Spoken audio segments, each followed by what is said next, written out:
Hello everyone, welcome back. Get comfortable, relax, and enjoy today's exciting fanfic. Now, let's begin part 1. One day in Konoha, Naruto was walking down the street like usual. Man, it's so boring here, he said. With everyone being on missions, why am I the only one still here, he asked himself. While talking to himself, he was snapped out of his daze at the sound of a monstrous noise. I guess it's time to go to Ichiraku and get some of that oh so delicious ramen, he said as he jumped on the rooftops and quickly headed to his favorite eating spot. After 30 minutes of walking, Naruto had arrived at Ichiraku Ramen only to find that the shop was closed due to a shortage of supplies. He yelled at the top of his lungs, attracting attention from the villagers who wondered what all the fuss was about. Why are they closed on the day that I am even hungrier than Choji, he wondered. As he walked away, he noticed out of the corner of his eye a certain kunoichi with a very large scroll on her back. He had also noticed her hair was woven into 2 round balls shaped like onigiri. Without a second thought, he knew who the person was without missing a beat and called out to her. Hey Ten, he hollered at the top of his voice to get her to turn around. She turned around to see the blonde future Hokage running up to her at full speed. She had blushed heavy, knowing the embarrassment that would come if he saw her blushing. She turned around and started to run away from him. Oh no, if he sees me like this, I don't know what will happen to me, she said as she ran away to get as far away from him as possible. Seeing her run from him only made the blonde more ambitious about catching up to her. He ran after her with his pride as a ninja on the line.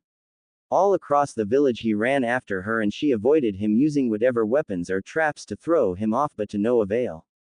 Man, he is persistent today, why can't I outrun him? She wondered, trying not to let the boy of her desire see the intense blushes she had on her face. After an hour of sheer running, Tenten started to slow up from exhaustion. She hid behind a tree in the training grounds. Please don't find me, please don't find me, please don't find me. She thought as she saw him arrive at the grounds. She hid well, but when she turned around she noticed the blonde right next to her breathing very hard. She turned to see a shadow clone he had placed well into the run to confuse her. Finally, he said, gasping for air. Finally caught you, he said in one loud breath. She felt his breath on her face, and if not for the running, her cheeks would have been blushing much harder. Hey Naruto, how are you doing?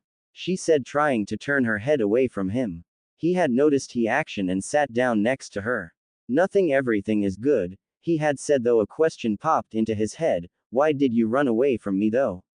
He asked, causing Tenten to blush much more and nearly faint. He placed his hand on her head, feeling concerned. Hey, are you alright? You look a little red, he said, making the brunette look him in the eye with a feeling of seriousness. She had kept her feelings for him hidden and thought she could just ignore them.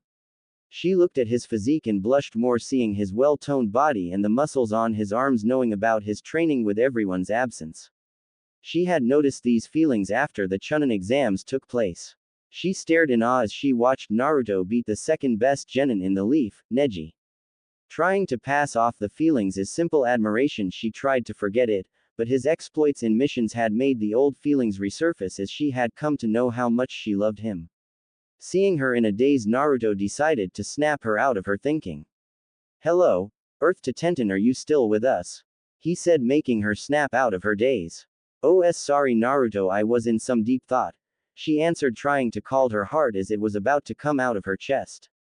That's okay, just wanted to make sure you were okay, he said as he had noticed something different about her. He noticed she looked more beautiful in her ninja outfit. His heart went racing at the thought of her being so cute that he hadn't noticed it before. Man, I never realized how hot she actually is, he said, thinking to himself. As far as he had known, she was a good friend and a great comrade. She was one of his precious friends, but seeing her had made him turn her into something different, something more, something he wanted to have, to hold on to share his worries and joys with, to protect with his very life. Seeing her there sitting on the tree in the cool breeze made him say the last thing that neither he nor she could have seen coming. You are so beautiful, Tenten, he said with his voice low and appealing. She was almost shocked at his statement, thinking it was a dream that she didn't want to wake up from. She felt her heart and cheeks blush and beat so much that she thought he was hearing them. She knew she wanted to be with him.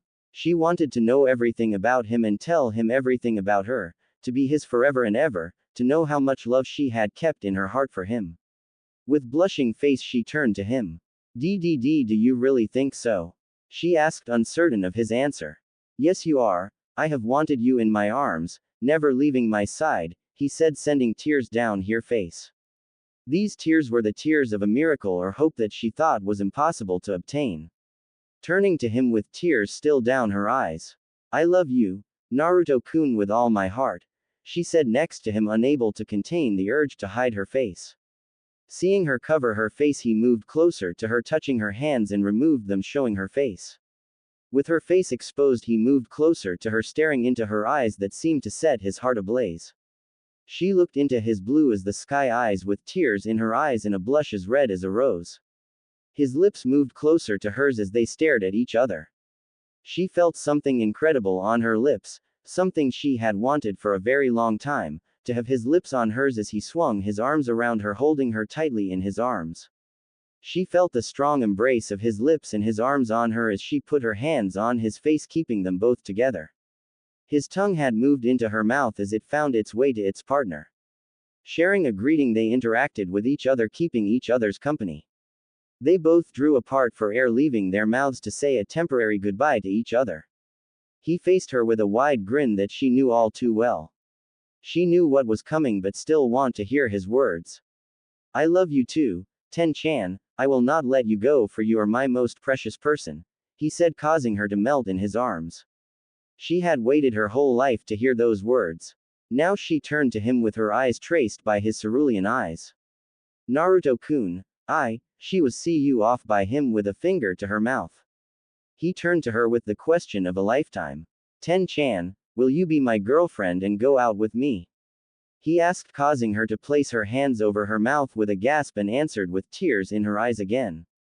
Yes, Naruto-kun, I will be your girlfriend, I love you so much, she said, staring at him.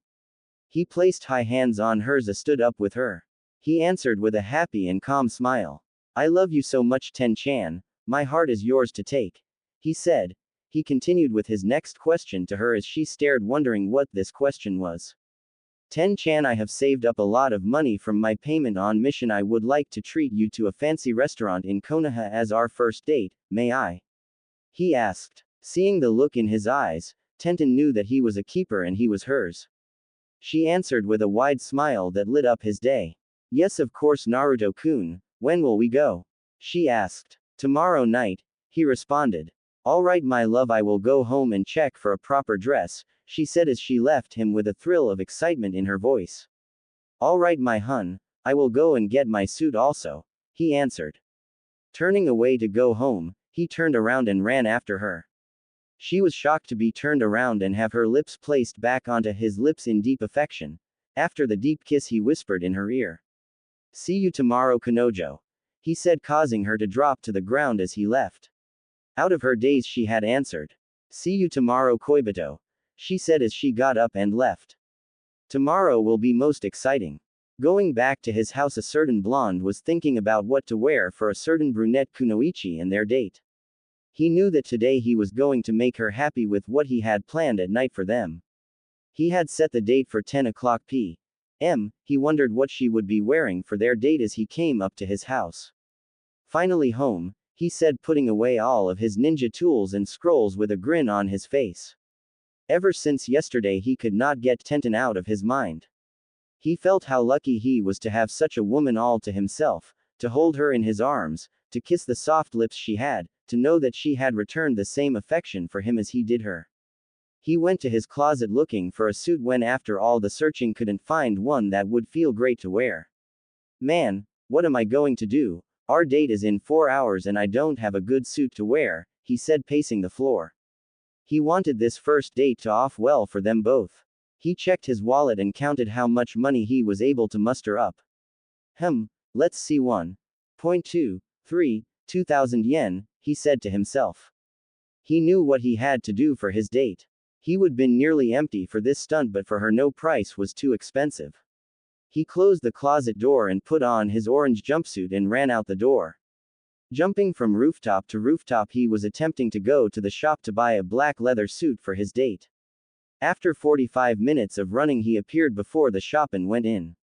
"Hello, is anybody here?" he asked, waiting for a reply. After 5 minutes, an old man appeared out of the back room and walked towards the enthusiastic blonde genin. "Hello, sir. How may I help you on this fine day?" the old man asked. Naruto looked around the store at the many different suits they had on clearance. He turned to the old man. "Hello, sir. I am here to buy a suit for my date with my girlfriend," said the blonde genin. The old man was surprised and happy that the youth of the village could still find love in a world of chaos. "Oh my sir, please let me show you around my fabulous shop," said the old man. He took Naruto around the shop, showing him the different types of suits that would be perfect for a date. Naruto was pressured into seeing all of them. He knew though that none of these suits was a good match for him. He turned to see a leather suit with complete white shirt and black tie and black pants in his size. He stared in wonder of the suit. He wondered how much it had costed. "Excuse me, sir, but how much is this suit for?"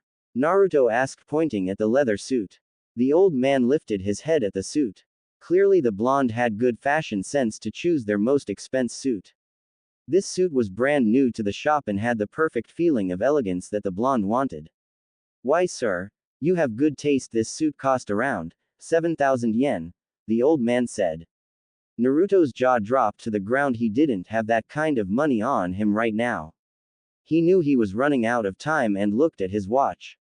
He had exactly 2 hours left until his date with his brunette Kunoichi.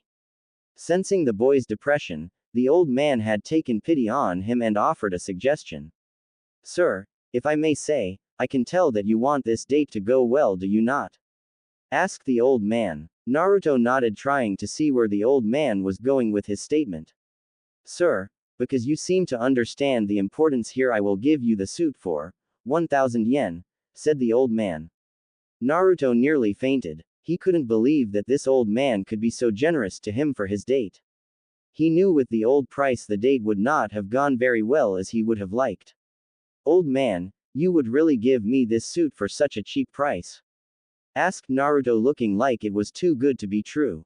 The old man turned to him with a happy grin on his face.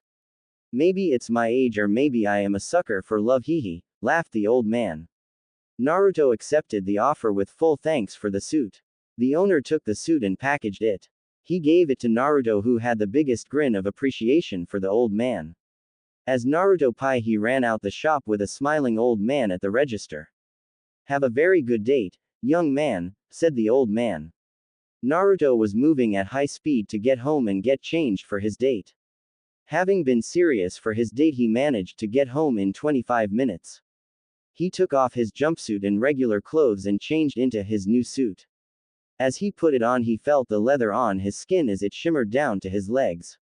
"I have never felt such good leather in my life," said the future Hokage with a big grin. Having put the finishing touches on his suit, adding cufflinks to his white shirt and putting on his black shoes, he raced out the door. He looked at his watch and realized he had 17 minutes to get to the restaurant. "Man, I have to make it, I just have to make it," he said in the hurry of his life. He appeared at the restaurant with a bouquet of roses for Tenten. After 11 minutes he was getting worried that she hadn't gotten to the restaurant yet. After 30 minutes he was about to give up and go home.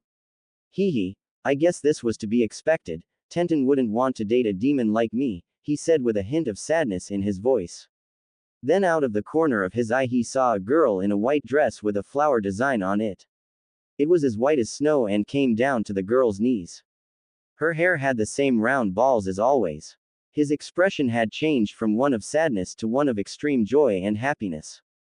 "Ten-chan, over here," he yelled over to her.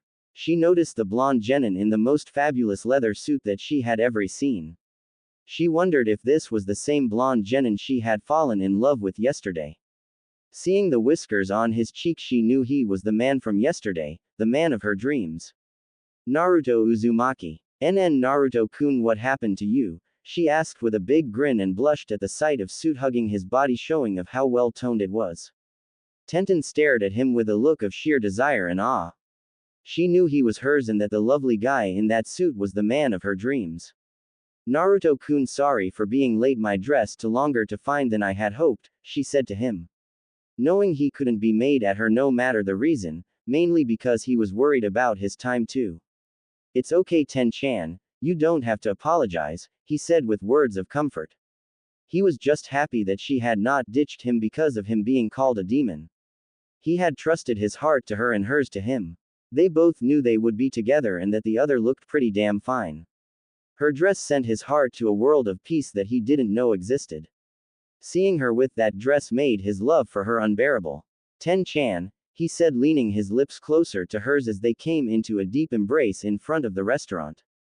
They both didn't know but they were attracting a rather large crowd of people, citizens and ninja alike. Everyone was wing and oohing at them with great intensity.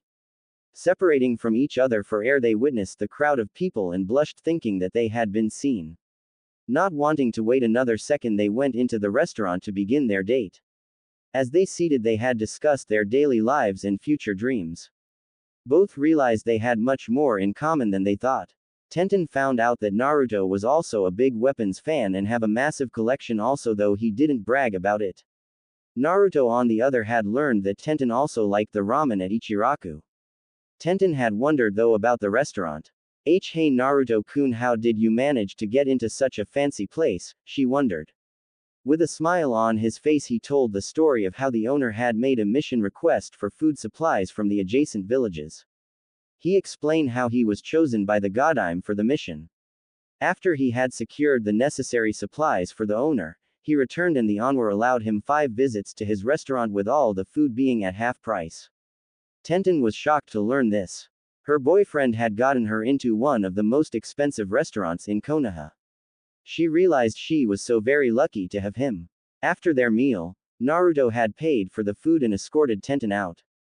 I had a very nice time, Naruto-kun, she said, causing him to blush. I aim to please my most precious person, he said with a voice that just made her melt into his arms like before. After the meal, they had returned to the training grounds, to the place where he asked her that question. She looked up and into his eyes. She had noticed how the moon had brought out his cerulean eyes, making them seem so majestic and trancing. As if like she was compelled to, she kissed him with all her might, trying to enter his mouth with her forcefulness. Naruto had little time to prepare for the kiss, but he had adapted to the situation and wrapped his strong arms around her, kissing her back with equal intensity. His tongue had met hers again as the last time. They exchange a warm greeting, hugging each other, but at the same time trying to overpower the other for dominance. Breaking away for a gasp of air, their mouth had left each other with a blissfully goodbye. As she looked into his eyes, she had become mesmerized again. Seeing those eyes as if they could peer into her very soul. He broke the silence, startling her. So Kanojo, how did you enjoy our date? He said seductively. Her heart had started racing again and blushes more intense than the last time. She had trouble speak with him looking as majestic as he did in the moonlight, but she was able to talk. My Koibito, it was the best date I ever had, I would not trade this day for anything in the world, she said with a hot blushing face. Both felt that time had stopped for them both, not that they minded. They wanted this moment to last forever. As they broke apart, he gave her one last passionate kiss before he left. Goodbye, my Kanojo, see you tomorrow, he said in the low voice she had loved. As she turned around to go home, she noticed that he had appeared next to her. Koibito, why are you still here? She wondered. He had a grin on his face as always and turned to her. I just realized that the date's not over until I walk you home, Kanojo, he said with happiness that caused her to blush. She had loved him and he loved her. Both knowing that tomorrow their friends would come home and the message they would get would send them all over the edge. It was a hot day in Konoha as a certain blonde genin and brunette genin were walking down the road with her arm over his. They were enjoying the scenery and peace of the village, despite the stares they were getting from the ninja and citizens of Konoha. Being the latest couple on the streets got both of them a lot of attention. Man, I feels weird have all these people staring at us, Naruto whispered to his newly appointed girlfriend. She felt the same way he did, but being with him made her relax on his arm as they continued their joyous stroll through the village. She looked at him and stared at his wonderful face. That face that she loved with all her heart, those lips that were only hers to touch, and his heart that he had entrusted to her. She blushed heavily thinking about the day that he had asked her to be his girlfriend. It's been 3 days since you asked me to be your girlfriend, hasn't it? She asked, causing the blonde genin to shift his gaze from the road onto her. With that intense look on his face, she couldn't help but blush even more when he responded. Yep, it has. I am so happy to have you by me, Ten-chan, he said, knowing she would almost form tears in her eyes from the comment. The two genin continued their walk as they had come down to the village gate. They were still attracting a large amount of attention from the villagers. Everyone was whispering about how lucky the blonde was to have a girlfriend. Even most of the genin boys left in the village were showing intense signs of jealousy about the blonde taking the brunette weapons expert. They were still remembering those 2 days ago that they started dating. Tenten turned red every time she remembered his confession, the confession that she had wanted the whole time, but thought was impossible to get, yet here she was, holding Naruto's arm and already having a date with him. She loved these times with him, knowing they wouldn't last long. You know, Naruto-kun, today is the day, she said with a blush, causing him to stare at her. He knew what she was talking about. Their friends who had been on their missions were returning home today.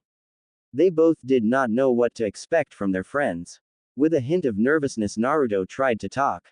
Why, yeah, it is, isn't it? I wonder how everyone will react, especially our own squads, he asked, trying not to show his nervousness to no avail. Tenten had noticed how nervous he was. In truth, she was nervous too. She had to do something to get them both to calm down a bit. Naruto-kun, let's take a detour, okay, for a bit, she said.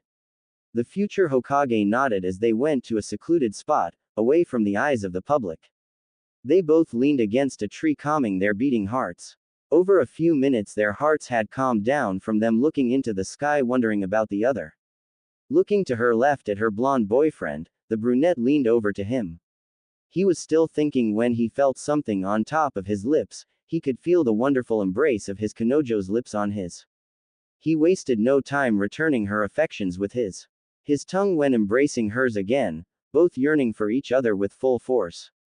He could feel her heart beating on top of his as their kiss had turned into a very deep embrace of their lips. Not wanting to tear apart from each other, the blonde wrapped his strong arms around her body, bringing her in closer than she had expected. She was entranced by his strong arms and powerful lips that seemed to overpower hers. She put her hands on his face, trying to bring control of the kiss back to her side, but to no avail could she. His big arms that she loved so much were the one thing that probably kept her from winning.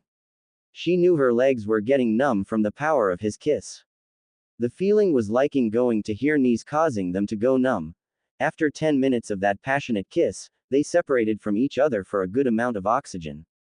Both were sweating intensely from their passionate moment, looking into each other's eyes. Naruto broke the gaze to look at his watch.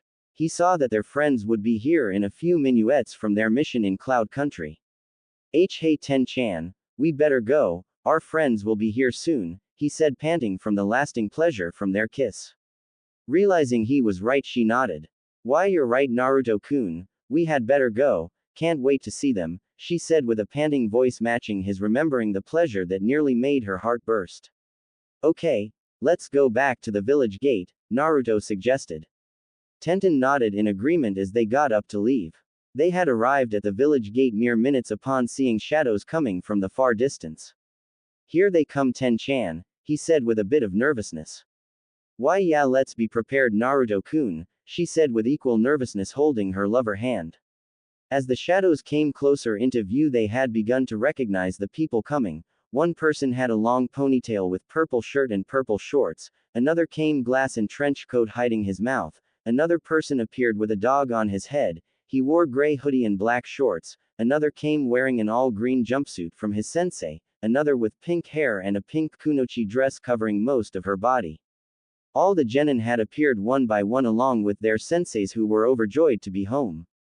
Upon seeing two of their friends, everyone waved until they spotted them holding hands. All the genin ran with full force up to the two lovers.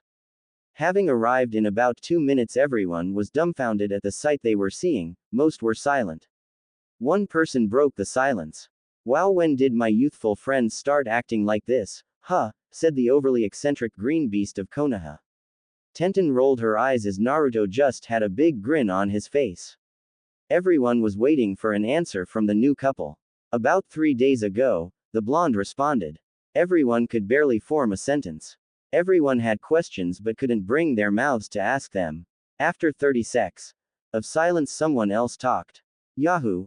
Alright Naruto, that's my boy, shouted Kiba with a thumbs up. Hee thank you Kiba, Naruto said, still holding Tenten's hand. She was blushing from all the attention they were receiving. She would have gladly faced the villagers than their friends. Someone turned to Tenten. It was her former love that she had been with for a good few months. So Tenten, I see you have been busy in our absence, said the now third strongest genin, Neji. That's right, Naruto-kun is my love, she said with a blush. Everyone was taken back by those words. Naruto-kun, everyone responded. Taken back by their response, the lovers stepped back. Yeah, Ten-chan is mine, he said, causing more of an uproar. Ten-chan, everyone responded again. After everyone quieted down, another of the group spoke. Well, I am happy for Naruto and Tenten, said the shy Hyuga. She was hiding the fact that she was a little sad. She had loved Naruto-kun also, but she knew now that he was out of her reach. She happily offered him happiness with his new girlfriend. Everyone calmed down after the Hyuga spoke. Well Naruto, how far did you get in those 3 days? Said a more that curious flower expert. Both genin blushed intensely at the question. They hadn't gone to anything other than passionate kissing, but they had always wondered about it. Another genin spoke, looking at Ino. Man Ino, you're so troublesome, what kind of question is that? Said the lazy genius. He was taken back by the sight too, but recovered much faster than everyone else. Another genin had responded, assisting Shikamaru. He's right Ino, you shouldn't ask personal questions like that, said the chubby genin, munching on some potato chips. Appearing out of nowhere, the sensei had caught up to the genin. Wow, that's the spirit of youth. Nice job Naruto, Tenta, said the eternal rival of Kakashi. The genin blushed again, saying their thanks. The other sensei came into the conversation too. So Naruto is a big boy now, said Kakashi with an Ika book in his hands. Well Naruto, Tenten, I never expected this from you too, said the Genjutsu master, Kurenai. They have reached that all-important stage in life after all, haha, said the sensei, who had a cigarette in his mouth. With everyone's comments, the couple was so happy they got into their relationship. They had the urge to kiss, to give a show, and did, giving each other a big kiss. Wow, oh my, are they really? How troublesome, Yahoo go Naruto, shouted various comments from the group of genin. Deciding to leave the new couple alone, the sensei had faced their genin. Okay everyone, let's let the new couple alone, we must report our mission, said the sensei. The genin complied and ran off to the Hokage Tower to finish their mission and come back to the couple later. Everyone left except one genin. Naruto, Tenten, I hope the both of you will be very happy together, said the pink kunoichi. Giving her their thanks, she ran off to join the group. Well, that wasn't so bad, was it Ten-chan, said the blonde genin. No Naruto-kun, I guess not, said the brunette. Looking into each other's eyes, they held a deep passionate kiss into each other's lips. Coming apart, they had decided to take a mission themselves. Well Kanojo, shall we request a mission tomorrow, said Naruto. Looking at him with a smile on her face, she had responded. Why yes Koibito, let's take a mission together, said Tenten with a beautiful smile. Parting from each other to go home, seeing as how they were in the late afternoon. They went home, each whispering to the other as they left. Goodbye, my Kanojo, said Naruto. Goodbye, my Koibito, said Tenten. They go to request a mission tomorrow. It was a bright and early morning in Konoha as people from the village had just started waking up. Meanwhile, a blonde genin was sleeping soundly, only to be woken up by the sweet sound of the birds chirping. Yan, a good day for a mission, the blonde genin said with a big grin. He wasn't grinning from the thought of going on a mission, he was grinning because of the person going with him.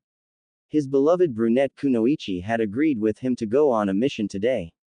Happily getting up to get dressed, he rushed to get on his orange jumpsuit. Okay, everything is in place, Nothing is missing. Yosha, let's go, he said, running out the door. With a few of the villagers saying their hellos to him, he ran to the Hokage mansion. He was at the entrance greeted by two of the guardian ninjas. They looked at him with big smile on their faces. Knowing what they were thinking, he shot them a nod of agreement and ran upstairs to meet the fifth Hokage about a mission.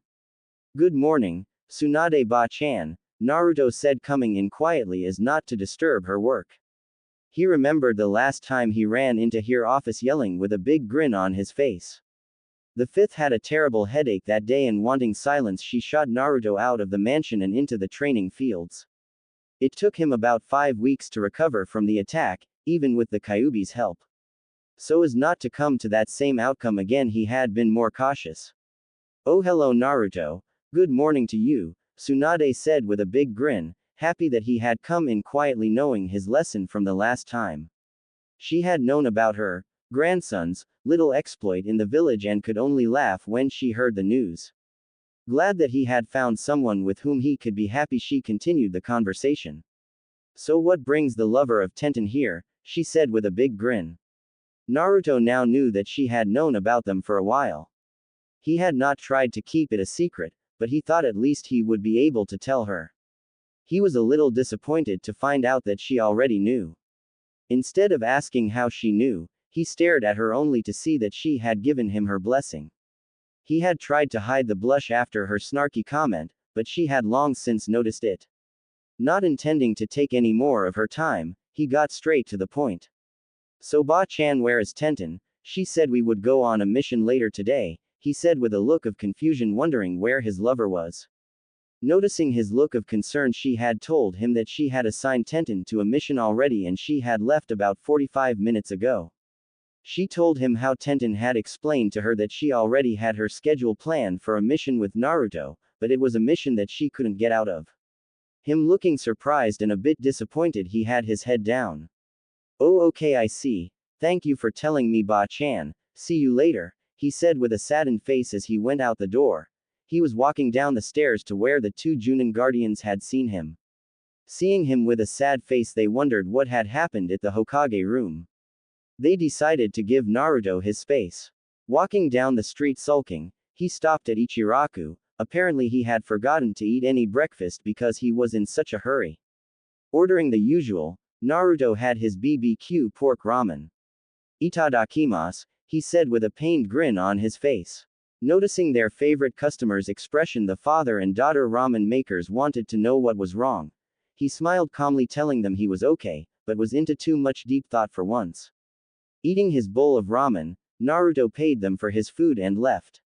He didn't have much of an appetite today because of the news he got earlier. Shocked that their favorite customer wasn't eating like he normally was, they couldn't bear to take the money and said it was on the house.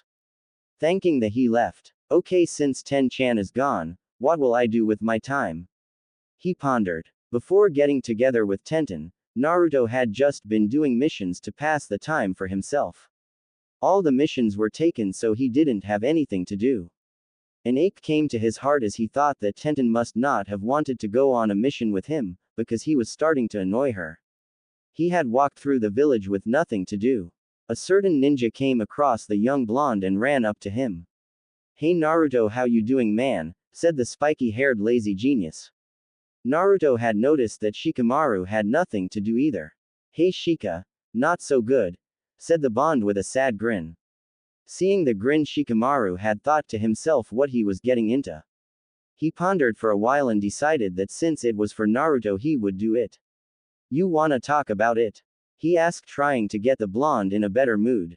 Looking at Shikamaru, he knew he found a way to pass the time. Okay, thank you Shikamaru, said Naruto with a small smile on his face. Seeing the smile, the genius a little happier. Man, this talk is going to be troublesome, he said, thinking to himself. He had liked to talk much, but he knew he couldn't leave Naruto the way he was, decided to make this an exception. Naruto had the told Shikamaru to most shocking suggestion. Okay, let's talk, but I'm bored. Mind if I try some of this shugi that you and Asuma-sensei keep talking about? He asked with a slight happy grin. Shikamaru was shocked. For Naruto to suggest an intellectual game instead of being the big bronze over brains fighter that he was. He calmly replied. Sure, I don't mind, let's go back to my house, he said, motioning Naruto to follow him.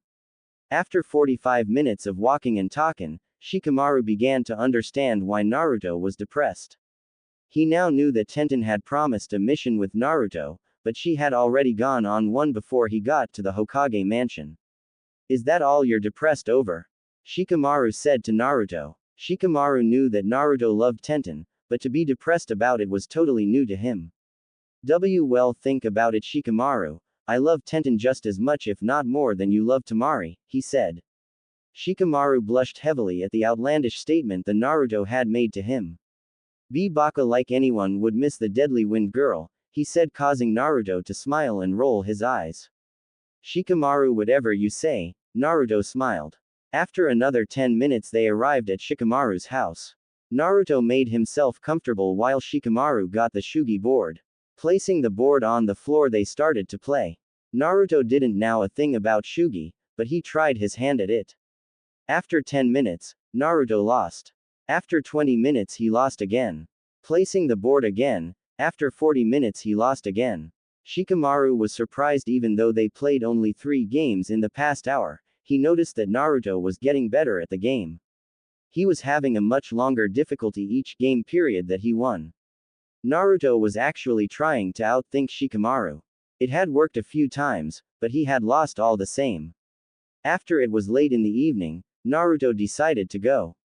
Well, Shikamaru, I am going to go. Looks like you are still the king of Shugi, Naruto said with a smirk.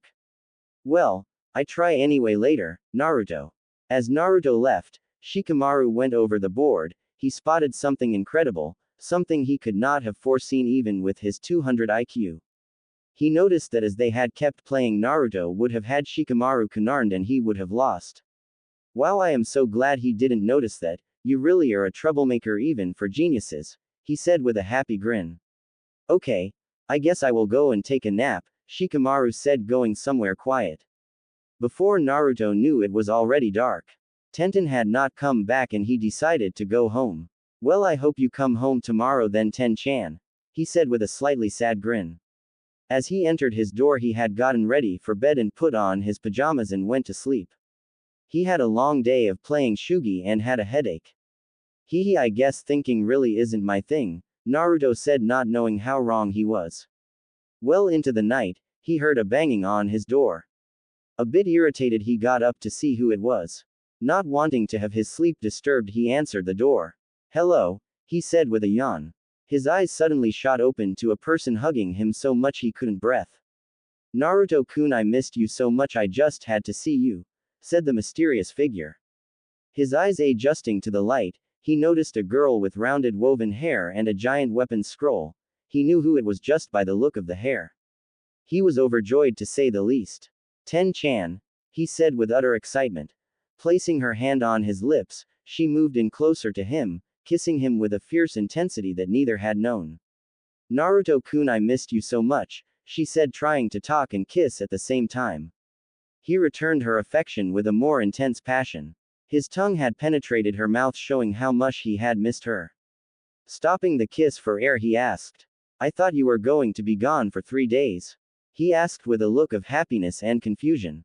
I was supposed to, but I rushed our time to finish today so I could see you, she said with tears of happiness in her ears. You're not mad at me for missing our mission, are you, Koibito? She asked with a sad face and tears. Knowing he couldn't be mad at his lover, he wiped the tears from her eyes and took her into his embrace and gave her a deep kiss that seems to shake her entire body. His tongue had greeted hers along with the exchange of fluids that happened during their embrace. Even with the sudden need for air, the two couldn't bring themselves to keep apart from each other. Though the need was great, they both persevered through their kisses. They knew that they were making each other feel good. When the need was too great, they parted from each other. Naruto then told her in her ears. There is no way I can stay mad at my Kanojo, he said, causing her to blush with a few tears. She had loved him so much she didn't want to lose him to anything. Thank you, Koibito, your love is my greatest treasure, she said. He looked in her eyes and smiled. And your heart and love are my greatest treasures, Kanojo, he said. Knowing she had to go, he let her leave, knowing that tomorrow they would go on their mission. He sent her away with one final deep kiss before she left to go home. See you tomorrow at the Hokage mansion, Kanojo, he said as she left. He went back into his house, though now he was unable to sleep due to the sheer happiness of the situation. See you tomorrow at the Hokage mansion, Koibito, she said as she went home. She was happy to still have his love, knowing how much he missed her only made her love for him stronger than it had already been. She got home and went straight to sleep from the long journey back. After a few minutes both were sound asleep. Tomorrow would be their mission. On another beautiful day in Konoha, a blonde was walking down the street with another grin on his face. He was happy because he had received a call from his girlfriend saying that she didn't have any required missions and would be able to go on a mission with him. He was so excited to be able to spend time with his Kanojo that he hadn't noticed he was already in front of the Hokage mansion. Whoa, man, how time flies when you're thinking about the one you love, he thought. Not wasting any time, he ran upstairs to meet with the Hokage about their first mission together. As he opened the door, he spotted his brunette in the corner, happy waiting for him. His heart had sped up at the sight of her. Even though she was in her regular clothes, she had an aura of pure cuteness around her. He couldn't take his eyes off her, until the Hokage had snapped him out of his gaze at her. Naruto, is there something I can do for you and Tenten? She asked with a slightly annoyed look on her face. Naruto had noticed the expression on her face and had a slight bit of fear on his face. He was already on the end of Tsunade's rope of patience, and before she told them to get out, he had continued the conversation. Oh, sorry, Ba-chan, Ten-chan and I would like to request a mission from you, he asked with the utmost confidence. Always liking the confidence he had stored inside him, she couldn't resist the urge to say no to his request. She knew that this would be their first mission together and had decided on a good mission for them both. Look at Naruto, then at Tenten and back at Naruto, she gave her reply. I see, okay, I'll give you a mission, she said with a big smile on her face. Leaping for joy, Naruto rushed to Tenten and hugged her with a good amount of passion. Feeling the blush go to her cheeks from his strong embrace, Tenten would have nearly lost her composure if not for the Godime Hokage telling him to quiet down. Wow, that was close, she said, clinging on to her chest. She had known Naruto was getting stronger, but she realized that his strength was enough to make her blush. Whether or not they would have taken the next step was solely on her. She knew Naruto would never force her into anything she didn't like, and that was one of the many things she loved about him. Being knocked out of her gaze by the conversation between the two, she put her eyes back on the conversation. So Ba-chan, what mission are we getting? Naruto as in sheer excitement. Noticing this, the Hokage spent no time telling him the details. You will get an escort mission along with 2 other people, she proclaimed to him. He was happy getting a mission, but a little disappointed that it was just him and Tenten. He put the thought at the back of his head. He realized as long as she was with him, he could care less about whoever was with them. Okay, you have your mission, report to the front gate at 4 o'clock p.m., she stated. Naruto and Tenten knew they had 2 hours to get ready and decided to take their leave. Walking down the street, they decided to part ways in order to get ready. Naruto packed all his necessary scrolls and ninja equipment, while Tenten was sealing weapons into her scrolls. She was able to store vast amounts of weaponry in her scrolls. No one was a bigger weapons fan than her. After an hour of rest, the two decided to walk out the door to the front gate. Arriving at the gate last, Naruto noticed the sensei joining them was Asuma, and the other genin was the hound boy, Kiba. Hey Kiba, hey Asuma sensei, hey Ten-chan, he said, causing everyone to turn to their blonde teammate. Hey Naruto, said the dog boy with a big grin on his face. Oh, here come the loudest genin, said the bearded Junin while smoking his favorite pack of cigarettes. Oh Whisker boy, you're here, said his brunette lover. He smiled at the new nickname she gave him. Trying to come up with a good name for her, he said the first thing that came to his mind. Oh come on weapons girl, you know I would be here, he said. That nickname sent a blush to her cheeks. She was happy to be given a name associated with weapons and even happier that it came from Naruto. Thank you for the nickname, she said, giving him a quick kiss to the lips. She shocked everyone with her action, including Naruto, not that he was complaining. Oh come on you guys, can't you go one day without that? Kiba said, trying not to feel shaken by the action. Asuma stayed silent. He knew he would get an earful from Tenten if he interfered. After 5 minutes of waiting, their client had arrived. He was a man in his teens, about 2 years from Naruto and a 1 year from Tenten. He looked like a total playboy. He noticed the brunette and ran at a great speed to reach her. Taking her hand, he started a conversation. "Ah, what a lovely woman. Who am I to be in the presence of such beauty?" the playboy said, kissing her hand. Naruto's happy smile had turned into an evil face. He wanted to lay the guy flat on his back for even touching Tenten, but he knew that a ninja must not reveal emotions easily, so he gritted his teeth back and forth and tried to let it go. Feeling disgusted by his actions, Tenten removed her hand and tried to talk politely. Thank you, sir, for your compliment," she said with a smile on her face, hiding the kunai that was behind her. She was using every strain of patience to keep from sending the kunai through his head. After the conversation, Tenten turned to look at her lover. She noticed he had an aura of killing intent around him for touching his lover. She felt happy that her lover had kept his cool, but happy also that he wanted to kill the client just like her. To Tenten's misunderstanding, Naruto not only wanted to kill the client, but completely leave no trace of his existence in the world of the ninjas. Noticing this, Tenten walked up to him and whispered in his ear. "Don't worry, Koibito, I would never betray you for an idiot like that or for anyone else," she said, causing the killing intent in him to lessen a little, but not completely. "I know my Kanojo, but I almost couldn't take that," he whispered in her ear. Her knowing that he wanted to protect her such a great length as to endanger the mission and the client made her heart catch on fire from his passion for her. Knowing he was the one for her, she whispered in his ear the deal of both their lives. "Koibito, if you can keep your patience with this man until the end, I will give you," she whispered in his ear. His cheeks lit up in flames at the suggestion that she had made. He had never done it before and neither had she. She had decided he would be her first and hopefully he only. "KKK Kanojo, are you serious?" he asked with his cheeks still fire engine red. "Yep. My Koibito will have me at the end of this mission and the return to the village," she said happily. His mouth had dropped to the ground as all the images ran into his head. The look of an erotic Tenten with him on his bed was more than he could take and nearly fainted, but was able to keep his composure enough to respond. "Okay, my Kanojo, I will put up with him, I promise," he said happily. After their conversation, the group headed out. During the long journey, the limits of Naruto's patience were coming into play. He had noticed that the playboy had put his hands around Tenten and then later tried to put his hands on her butt. Noticing Naruto's reactions to the sight, Kiba and Asuma motioned for Naruto to help them with the front. Both were trying to get Naruto away from the sight. "See, come on Naruto, don't get mad man, it is okay," Kiba said, trying to cool the rage in Naruto. Asuma attempted to do the same. "Why yeah Naruto, just hang in there," said the Junin. Naruto was trying to calm down, but felt the patience leaving him. "It's okay guys, it's okay, I am under control of myself," Naruto said, shaking from the feeling of anger inside him. His anger went past the boiling point when he turned back and saw the playboy trying to kiss Tenten. His rage had climaxed until he pulled out a kunai and threw it between them.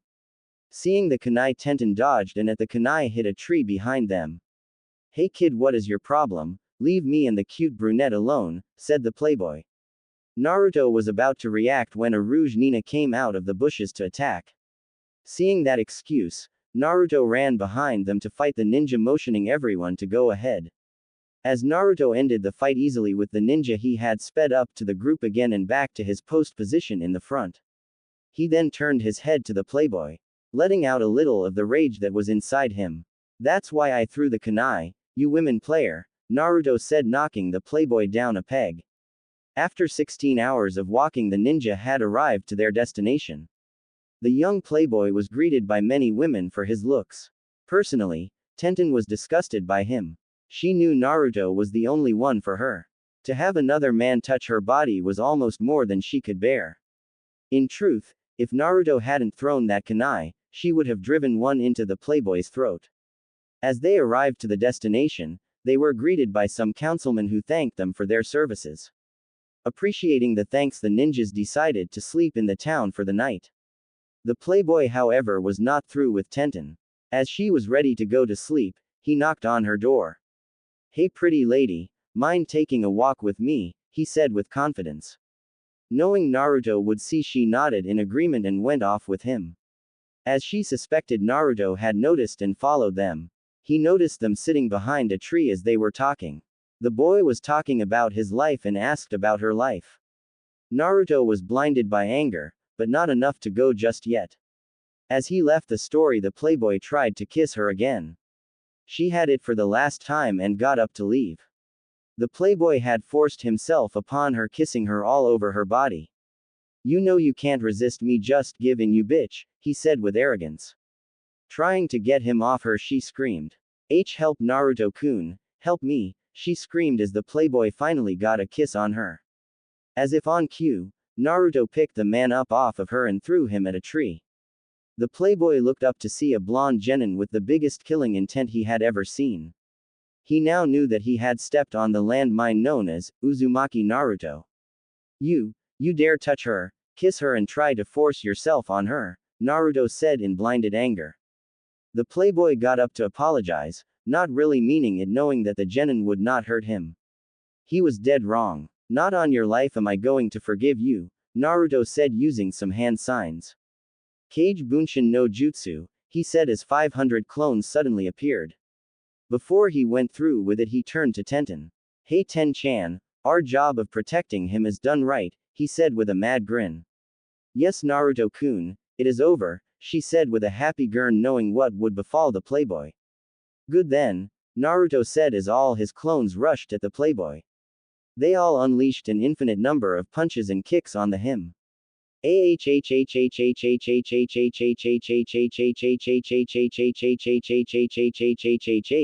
playboy screamed as he got beat.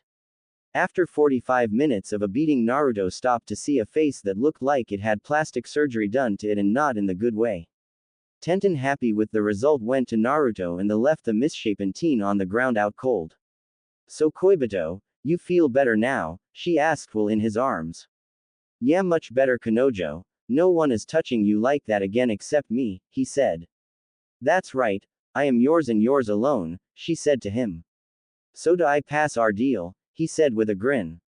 "Yes you do Koibito, I will be yours in a few days," she said in his ear, causing him to blush heavily. "I will treat you nice," he said, making her blush too. They walked back to their rooms, eager to sleep and return to their beloved village.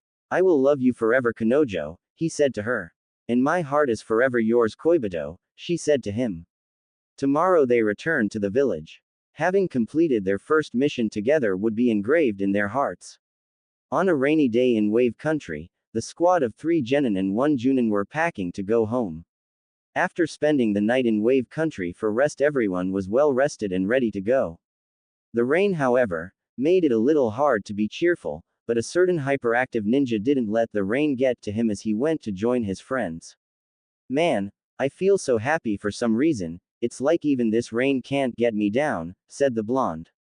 Either aware or unaware that he was thinking it, he was happy over a certain deal him and his brunette had made. He knew when he got home, she would be with him until the next day. As everyone set off in the rain, all the villagers had sent them their thanks and waved goodbye. The playboy, being in the hospital for unknown reasons to the villagers, couldn't see them off.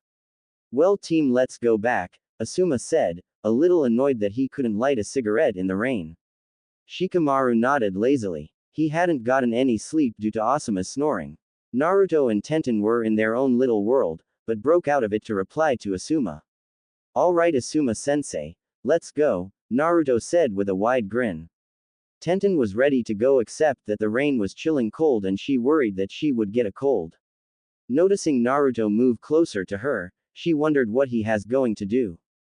"Are you cold, Ten-chan?" he said, taking of his orange jumpsuit and wrapping it around her. She was shocked at his action, though it wasn't something she should have expected it, she didn't. She blushed, thanking him for the warmth she had received. Naruto smiled and nodded at her, and the 2 other ninja had stared at them with smiles on their faces. You guys know that we are still here, right?" said the sleepy genius with a smile. He had noticed how much they were close. They seemed closer than the average couple. Asuma nodded in agreement with Shikamaru.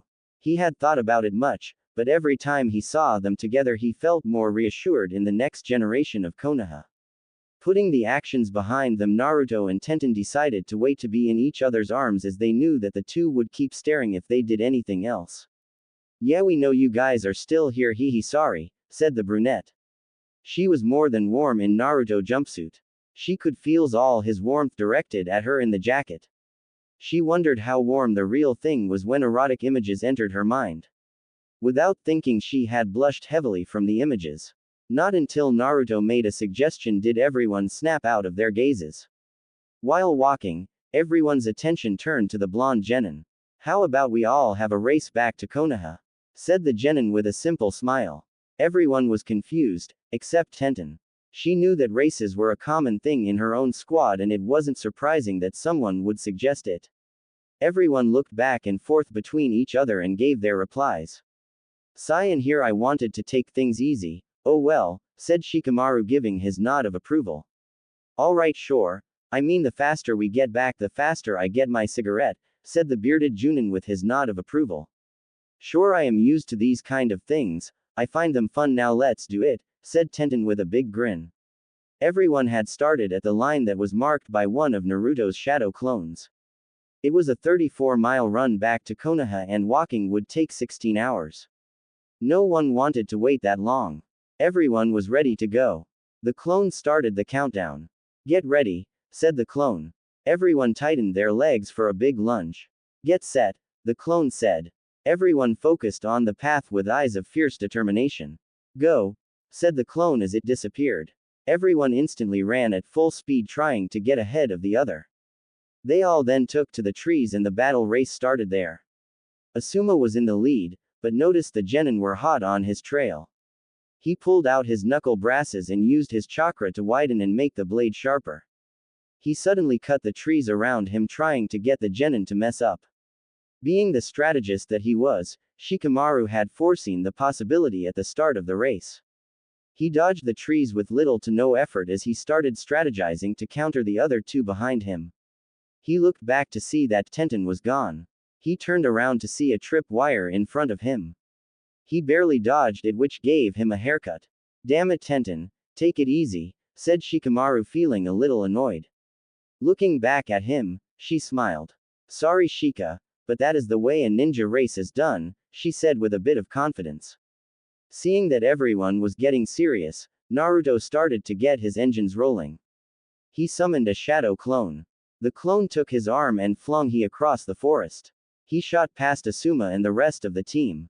Hehe. Come on, you have to do better than that, guys, Naruto jeered.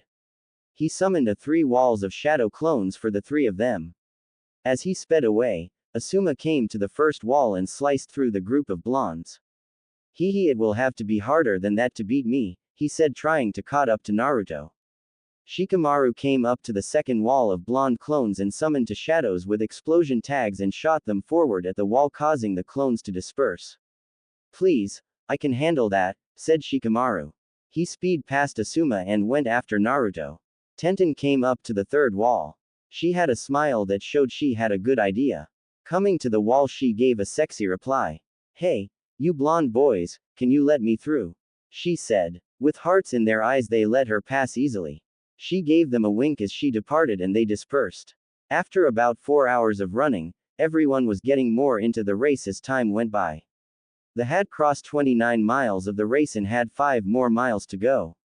Tenten was currently tied with Naruto and Shikamaru was busy in the back fending of Asuma.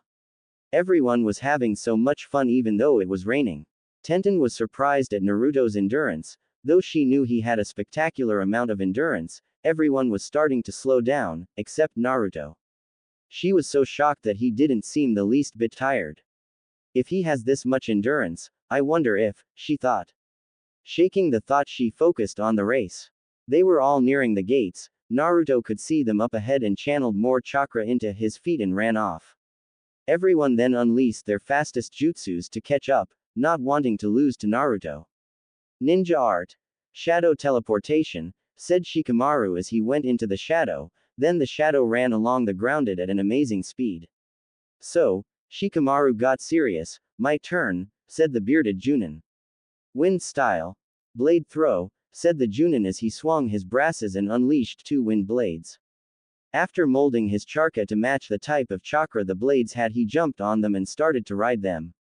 He went after Naruto also. Okay, time to left loose, said the brunette. She traced her blood over a scroll and activate her jutsu. Ninja tools. False teleportation, she said with a kunai in her hand. With kunai she was able to teleport over short distances similarly to the fourth, but it wasn't nearly as good as his. Teleporting she had caught up to everyone. Well, we are all in a dead heat, said Naruto. Another 5 minutes and everyone would have reached the gates. After those 5 minutes, everyone rushed at the gates dead tired. After catching their breath tallied the race. So, Ten-chan came in first, me in second, Shikamaru in third, and Asuma-sensei in fourth, said Naruto. Despite the resets everyone had cleared the 34-mile travel in 6 hours. After laughing at the fun everyone got serious and reported to Lady Tsunade.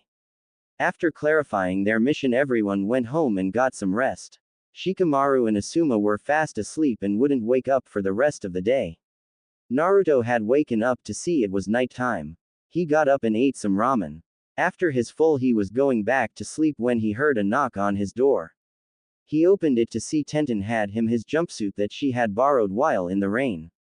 Ten-chan, you could have returned it tomorrow, he said. She smiled little his heart and his eyes with fire. He wasn't sleepy anymore. She asked him a simple, yet complicated question. Naruto-kun, can I come in? She asked. Seeing that she came all the way here, he couldn't turn her away, not that he would have anyway. Why yeah sure, come in hun, he said with a big grin inviting her inside. He escorted her to his living room. She scanned his room and saw that it was quite nice and tidy consider how many people talked about him. He sat next to her staring at her eyes. She was wondering how she should do what she was planning. She followed her instincts and got up to face him. Naruto-kun, do you really love me? She said with a blush brighter than any previous one. Of course Ten-chan, you are mine and I am yours, you are the only one I want, he said. With a few tears off her eyes, she was happy to finally completely know she had his love. She had undressed her clothes to a stunned Naruto. She stripped everything until only her underwear were remaining. She had on black lingerie that seemed to give her Koibito a nosebleed. Snapping him out of the sight she said once she had always wanted to say. Take me Naruto-kun, I love you so please take me, she said.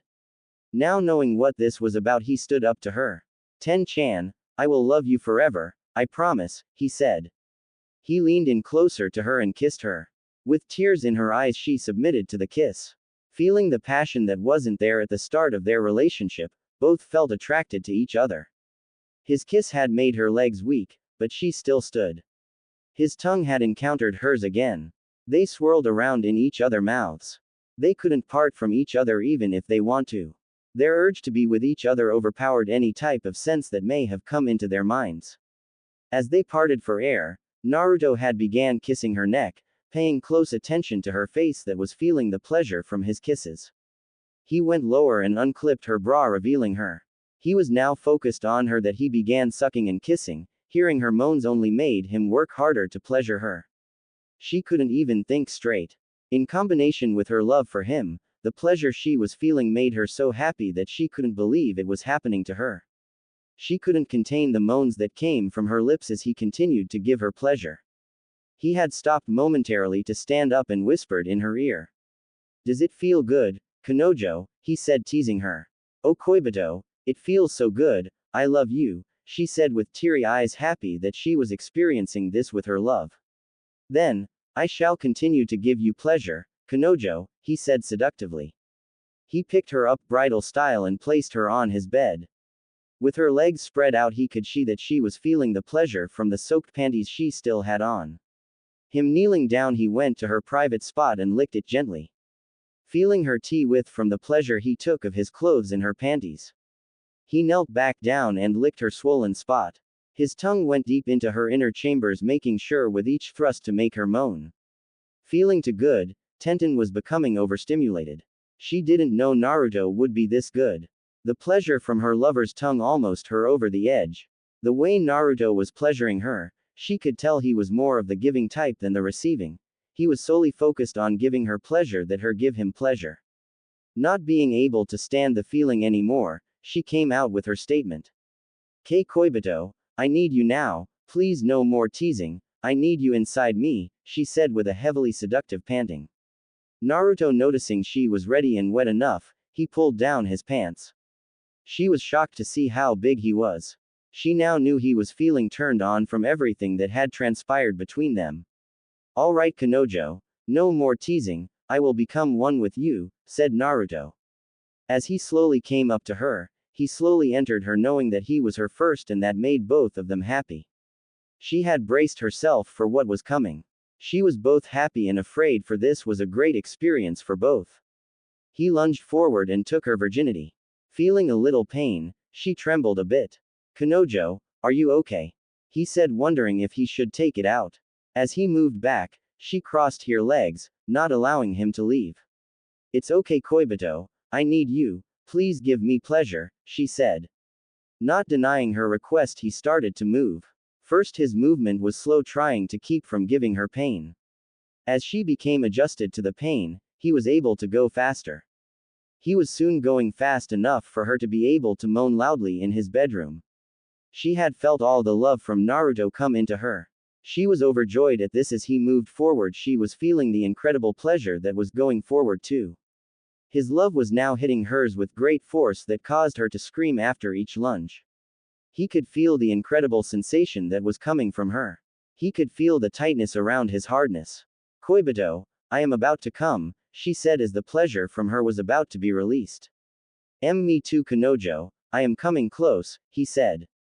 Both knowing what the other wanted they kept going faster and faster with the pleasure increasing in their lovemaking. As they couldn't take it anymore, they both screamed together. Koibito, I love you, she said releasing all her love. Kanojo, I love you, he said releasing all his love. Both of them laid on Naruto's bed as they reminisced over the incident that had just transpired. She was full with his love and he had her love on his hardness. Ten-chan, you are mine and I am yours, I will completely love you forever, he said. She turned to him with tears and spoke to him. Naruto-kun, you are my happiness, my heart is yours, I will completely love you forever, she said. He faced her and both gave the other a long passionate kiss. They had become a real couple. Neither knew the other would betray them. As she laid in his arms, she dozed off to sleep with a smile on her face. He knew there would be challenges, but he could face them if he had her. He too dozed off to sleep next to his lover. Both slept peacefully. The future looks bright. A beautiful morning in Konoha had woken up a certain blonde from his bed. He had gotten up gently as not to disturb the sleep on a certain brunette Kunoichi. After their first time yesterday, Naruto knew she was tired from the pleasure she had received from him. Kissing her on the side of her cheek, he walked out the bedroom to fix his beloved a breakfast. He went into the kitchen and looked to see what he could make. Knowing her the way he did, he was sure she would like something Chinese-like. Nodding over what to make he started to gather ingredients for his special one. I hope she likes my cooking, I haven't really had anyone to cook for except myself, the blonde said as he started to make breakfast. Still sleeping soundly the brunette was having pleasant dreams about her loved one.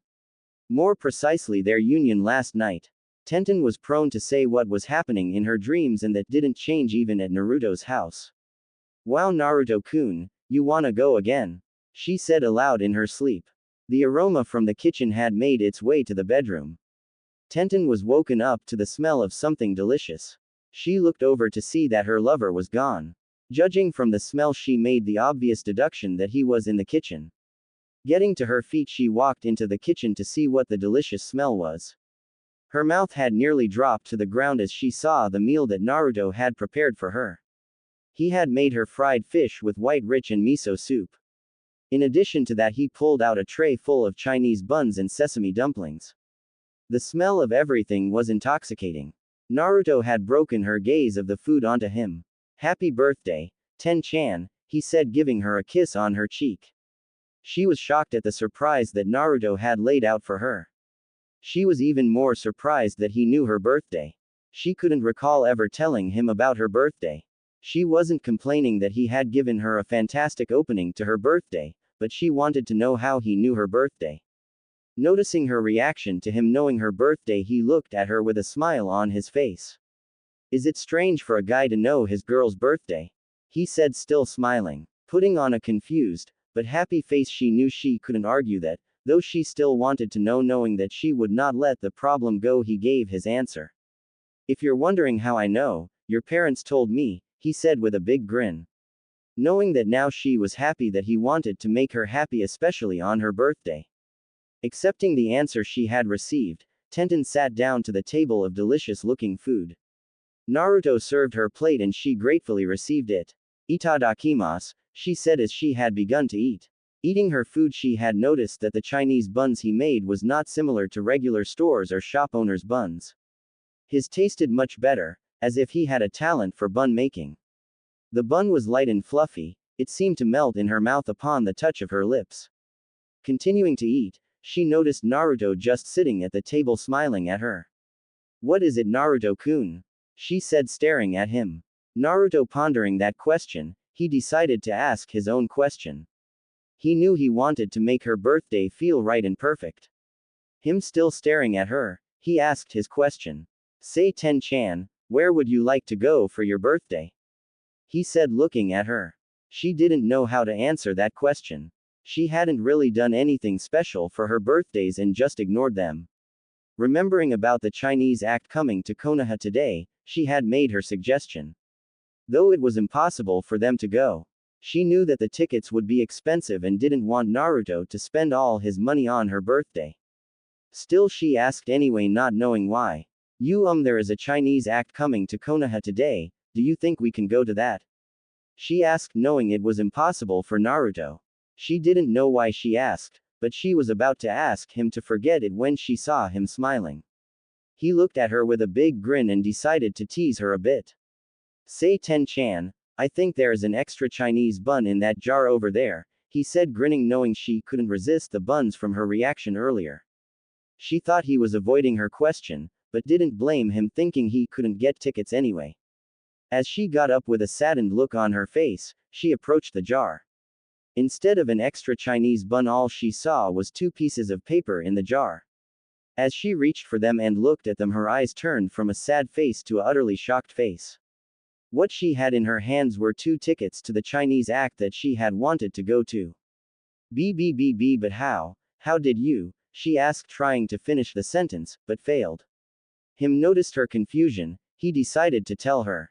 I had reserved the act a few weeks ago, I was gonna take you for our second date, but your birthday seemed like a better date, he said, smiling at her.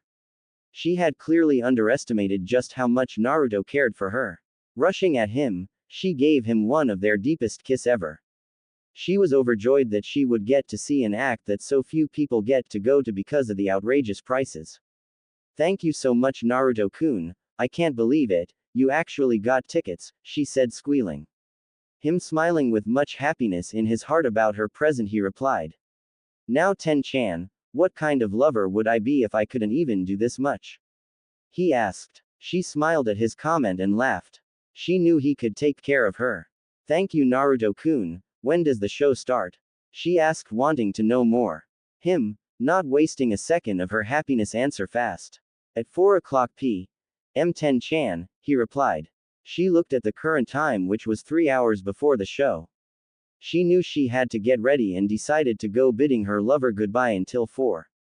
Leaving his house, she ran home to put on a Chinese dress to take to the act. She wore a reed dress with drawings of white flowers on it. Her shoes were red also, as she put everything on and ran out the door. After 3 hours had passed, she spotted Naruto coming up to the entrance in a male Chinese outfit. She had to admit that he sure knows how to fill out a Chinese outfit. He wore an all-black Chinese outfit with black shoes, which seemed to complement her red dress.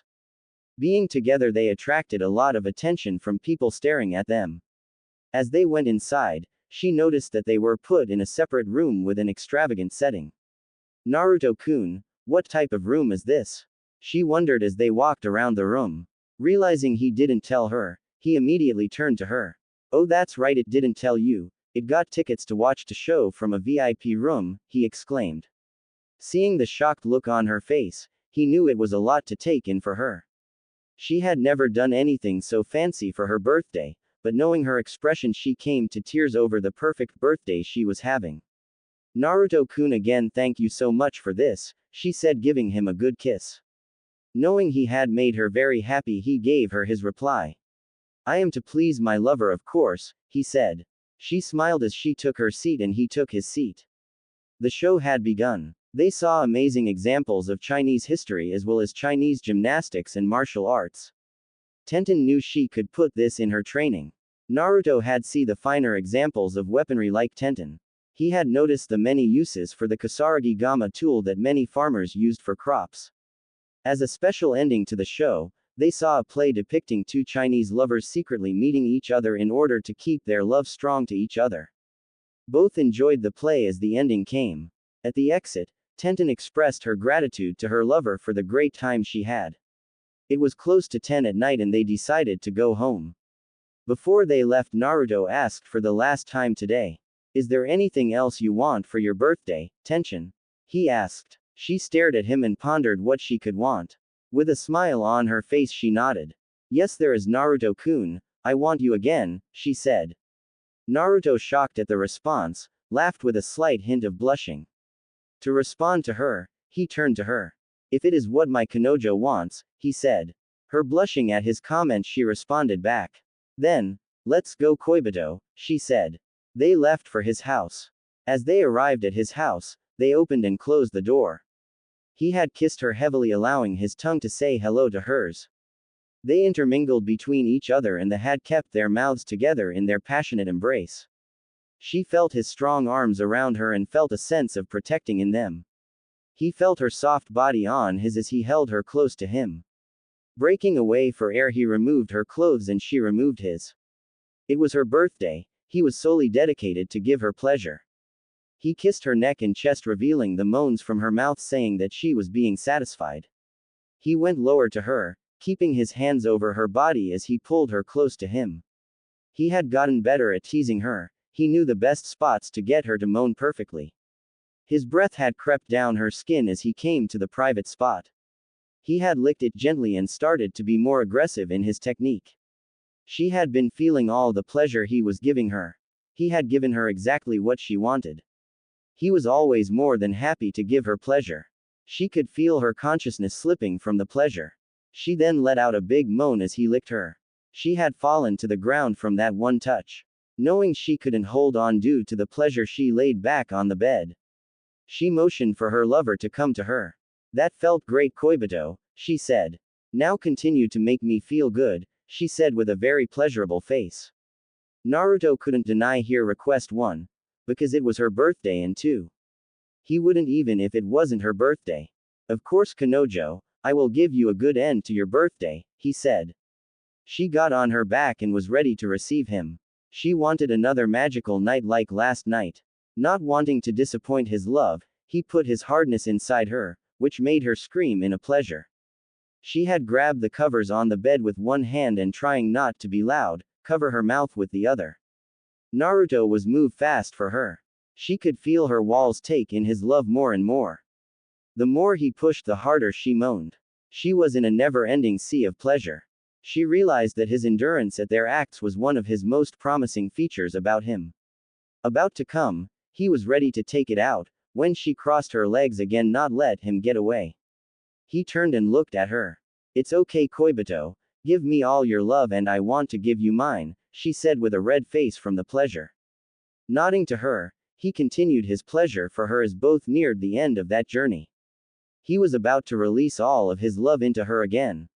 She wanted all his love as proof that she was his and he was hers. Kanojo, I love you so much, he said as he released inside her. Koibito, I love you so much, she said, unable to hold the pleasure anymore. Both were dead tired after the act. Tenten came up to rest on Naruto's shoulder. She had enjoyed a wonderful birthday. Naruto-kun, thank you for a wonderful birthday, she said, giving him a kiss on the cheek. He smiled and replied, I am glad you enjoyed it. I will make your life happy for you forever, he said as they fell asleep in each other's arms. Naruto knew he loved Tenten. He felt confident that he loved her more than anyone loved anyone else. Tenten knew Naruto would always take care of her. He was her life and she now found out that she couldn't bear to be apart from him. Their future is much brighter than before. On a bright day in Konoha, a certain couple was headed to the Hokage mansion. It had been a month since the brunette's birthday and she was happy with the end result of it. She had felt a closer connection to her blonde lover. She knew she couldn't be apart from him. She loved him too much to leave him alone. While she was uncertain about their future, she knew their present was looking very bright.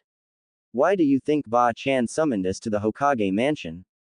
The blonde asked. I am not sure why. Maybe it is a mission again like last week, she said holding his arm. His face turned from a happy one to a terrified one as he remembered the last mission they went on. He was terrified to leave the village for 3 days until he got better from the incident. Choosing to dislodge the incident from his memories, Naruto chose to focus on the time he got to spend with Tenten. Well, let's hurry up and get there on time, Ten-chan, he said as he ran ahead. Nodding her agreement, she ran after him. After a few minutes running, they arrived at the Hokage mansion. Both went past the guards and went into the main room. Knocking politely, they both entered the room to notice that along with the Godime Hokage was the proud Toad Sage of the Hidden Leaf. Naruto, being shocked the most of the two, didn't understand the situation. Ero Sennin, he shouted, pointing a finger of accusation at him. The Toad Sage, not liking the name that Naruto had given him, shouted back, trying to earn what little respect he could from the blonde. It's not Ero Sennin, you twit, I am the Toad Sage of the Leaf, Jiraiya, he said with a proud expression. Being annoyed by the teacher-student duo, Tsunade hit the desk, causing the entire building to shake. Quiet down, both of you, she said, rubbing her temples. Tenten approached the Hokage with an apologetic expression for Naruto. Letting the situation go, the Hokage decided to begin the meeting. Anyway, after our meeting, Jiraiya and I have decided to send the both of you to train with him for 2 years, she said. Taken back by her words, Tenten began thinking of what this training was about.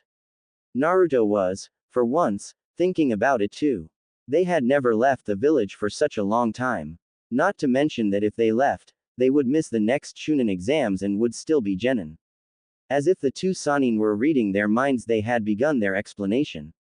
We believe that the Akatsuki will attack soon and we need to be ready, Tsunade explained.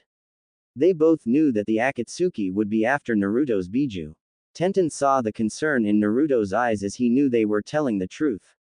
With Jiraiya, we don't have to worry as much and his training will benefit the both of you, she had continued. Tenten was thinking about the reasons for this training. She had understood why Naruto had to go, but she didn't understand why she had to also. Tenten, the reason you are coming too is because as Naruto's girlfriend, you could be in danger of being a hostage by the Akatsuki, Jiraiya said. Tenten could understand that. As for her skills now, she knew that she couldn't begin to match up to an Akatsuki member. Seeing she had understood their reasons, they continued. We know we should have told you sooner, but you had gone on missions and it was hard to get a hold of you. Jiraiya said. Naruto was processing the information he had just received from the two as they gave them time to think. Naruto had seen the usefulness of the training they were going to receive, though he knew that being away from the village for so long was weighing on his mind. Trusting Naruto's judgment in this matter, Tenten let him choose. As far as her was concerned, as long as she was with Naruto, she didn't care where she went. All eyes were on Naruto. He had never been in such a spot before. After finding all the positive and negative aspects of this training, Naruto made his decision. Alright, we will go with you on the condition that you train us seriously, he said with a serious face. Tenten nodded at his conditions too and made the decision to go with him. Having signed the necessary documents that stated both Naruto and Tenten would be gone due to a very important situation, Tsunade gave them the details. Okay, you leave tomorrow afternoon, pack all your essentials that you will need for the 2-year trip, she said with a positive grin. She knew that they would improve a great deal over the 2 years, but what she wondered was, how much stronger Naruto was going to get in those 2 years. Dismissing the two genin, Tsunade returned to her work. As they left the Hokage mansion, Naruto and Tenten went home to immediately pack their things. Well, see you tomorrow, Ten-chan, he said with a grin. See you tomorrow, Naruto-kun, she said with a similar grin. Knowing they would get watched, they chose to do it anyway. Naruto leaned to Tenten and gave her a deep kiss. Tenten returning the kiss while more gusto had spotted a few villagers and ninja glaring at them. Trying to forget the audience watching and focus on their kiss, the couple had shown their love for each other out in public. Many people gave the young couple plenty of support and they parted from their kiss for air. As they parted, they heard the applause from many villagers. Blushing from the sight, Naruto had decided to pick Tenten up bridal style and run her home. All the women of the villager were shocked, wishing they could be carried like that. As he reached her house, he let her down. Well, I suppose that we gave the village a lasting impression of us, don't you think, Ten-chan? He said. Yeah, looks like they won't forget us for a while, she said with a happy grin on her face. As they went to their separate houses, they packed all the essentials as Tsunade suggested. They even bumped into each other in the street trying to buy new things for their trip. After the many hours of packing and arranging of their suitcases, they went to sleep. He slept soundly thinking of being able to be with her for 2 whole years. She had the same dream about him. Knowing she wouldn't be parted from him, she thanked Kami that she was his girl. At dawn, the two meet up at the training field where their lives had changed that day. She had remembered his confession to her. He remembered her tears at his confession. They both remembered their first kiss with each other under the oak tree to their left. As they stayed there for a few hours, they took a little nap beside each other, enjoying the other's company and warmth. As they woke up, they saw that it was late in the morning. Naruto, being the first to wake up, motioned his brunette out of her dreams. Ten-chan, come on, get up, it is time to go, he said. See, come on, Naruto-kun, one more time, she said in her sleep. He blushed heavily, only being able to imagine what she was dreaming. Pushing a little harder, he woke her up from her sleep. Oh, Naruto-kun, is it time to go? She asked. He nodded and they got up to get their stuff and headed for the main gate. As they arrived, they saw Jiraiya at the entrance. Well, it seems that we are ready to go, he said. Take a look behind you, for this is your last view in 2 years, he said. They waved goodbye to the village as they had set out on their training. They both knew they would get stronger and they might be even closer over the 2 years than right now. Their training begins. It was a bright and hot day on the road. 3 ninja were walking on the road, 2 were grumbling about the heat. Man, why is it so hot? Said a certain blonde genin, walking and panting at the same time. The brunette who was beside him couldn't blame him for complaining about the heat. She herself was feeling the sun beating on her as she trudged along the road with her lover and their teacher. Not only had they been walking for 5 hours straight, but the added weight of the training equipment Jiraiya had put on them. He said it would be beneficial for their training if they did this. He had given them equipment weighing 150 pounds on their arms and legs. Jiraiya looked at them with pity, he couldn't believe they were complaining over a little heat. He was sweating a bit, but not enough to be complaining about the heat as much as they were. Okay, you two, time for a break, he said as they had fallen to the ground in relief. Jiraiya had kept the weights on their bodies, telling them that before they could do any of the harsh training he had in store, they would have to work on their stamina. As they were now, they wouldn't be able to sustain the training he had. Even when Naruto had the Kyuubi, the chance that they would live would have been extremely low. As they washed their bodies in a nearby river, feeling the fresh water on their skin, they had felt revived. Ah, this feels so good, Tenten said as she sprinkled water on herself. Naruto looked up from the water to see a gorgeous kunoichi, showering on her face. He had blushed seeing his Ten-chan so hot yet so cool in the water. Noticing him staring, Tenten decided to tease him a bit. As she walked over the water, she purposely slipped in the water and got drenched in the water, revealing her hidden garments to her lover. Naruto not missing the scene, Naruto got a nosebleed from his lover. He knew she did it on purpose, but couldn't resist the urge to stare. Going toward her, he had a big smile on his face as her whispered in her ear. You know what, Kanojo, that wasn't fair, he said as he pulled her up out of the water. I know, Koibito, but you enjoyed it, didn't you? She said seductively. Naruto gave her a deep, passionate kiss as they stood in the water. Both were so into the kiss, with their tongues massaging each other, that they didn't notice Jiraiya staring. He had been writing in his book the ideas that they had shown him. He, this next book is gonna be quite the seller, he said. As the two genin parted from their kiss, they walked over to Jiraiya to get dry. After spending time to dry off, Jiraiya spoke. Okay, you two. First we are going to go to the nearest town and stay there for 2 days, then we will train after spending an hour there. Nodding that they understood his instructions, the three had started walking again as they walked to the nearest town. After nearly 3 more hours of walking, the group had come to the first town. Okay, like we discussed, now you two have free time to do what you want, he said as he left them in the middle of the road.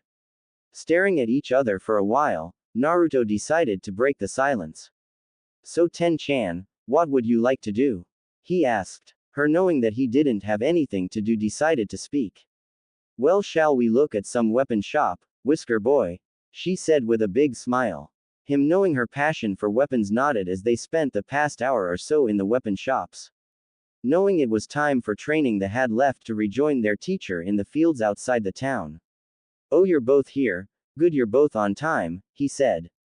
Okay, time to get down to business, he said as he pulled out a piece of paper. Them, looking at the paper in utter confusion, had asked him. What is with the paper? I thought we were training, said the brunette. I knew he wasn't gonna take this seriously, said the blonde. Jiraiya knocked Naruto upside the head as he explained. This is chakra paper, it tells us what kind of nature chakra you have, said the toad sage. Both realizing the paper from their time in the academy. The sage continued. You fuse your chakra with the paper and the paper will react to the type of nature your chakra is, he said. Both were excited about the feeling of have a good type of chakra. Naruto volunteered to go first. Jiraiya handed him the paper and he closed his eyes and fused his chakra with the paper. Having finished the act, everyone noticed that the paper had split in two, then burned to a crisp. Jiraiya gasped as Naruto didn't understand what was the problem. Stumbling over his words, Jiraiya spoke to them. Naruto, you have two natures, wind and fire, one of the best combinations in the world, he said with a smile, though he was still shocked. Normally people only had one nature of chakra, and have two was extremely rare. It had never been documented of a leaf ninja other than the Uchiha having more than one nature. Feeling lucky, Tenten decided to give it a go. It's my turn, isn't it? She said. Jiraiya stared at her, then handed her the paper. Okay. Naruto is one thing, but I doubt Tenten has two also, he said. Tenten had focused her chakra into the paper. She held back out of the concentration as everyone checked the paper. The paper had become soggy and wet. Jiraiya, nodding at the sign, he took the paper and was about to tell Tenten her nature, then he felt a shock to his hands as he saw an electric current run along the paper. His hand trembled at the sight. Not only had both Tenten and Naruto been the newest couple to Konoha, but now they became the newest users of two natures. Stumbling over his words, Jiraiya spoke with a wide grin. Tenten, you have two natures also, water and lighting, the second best combination in the world, he said. Jiraiya knew then that those two coming to love each other was a terrifying thing. If they mastered their natures together, they would be the best pair of ninjas around. Not only were they a couple, but their natures complemented the other two. I'm gonna have my work cut out for me, he thought. Continuing to speak, Jiraiya turned to them. Okay. We will put the nature chakra training on hold till you're ready, he said. Them nodding, he activated the weights on their bodies. Their bodies feeling heavy just like before, Jiraiya gave his instructions.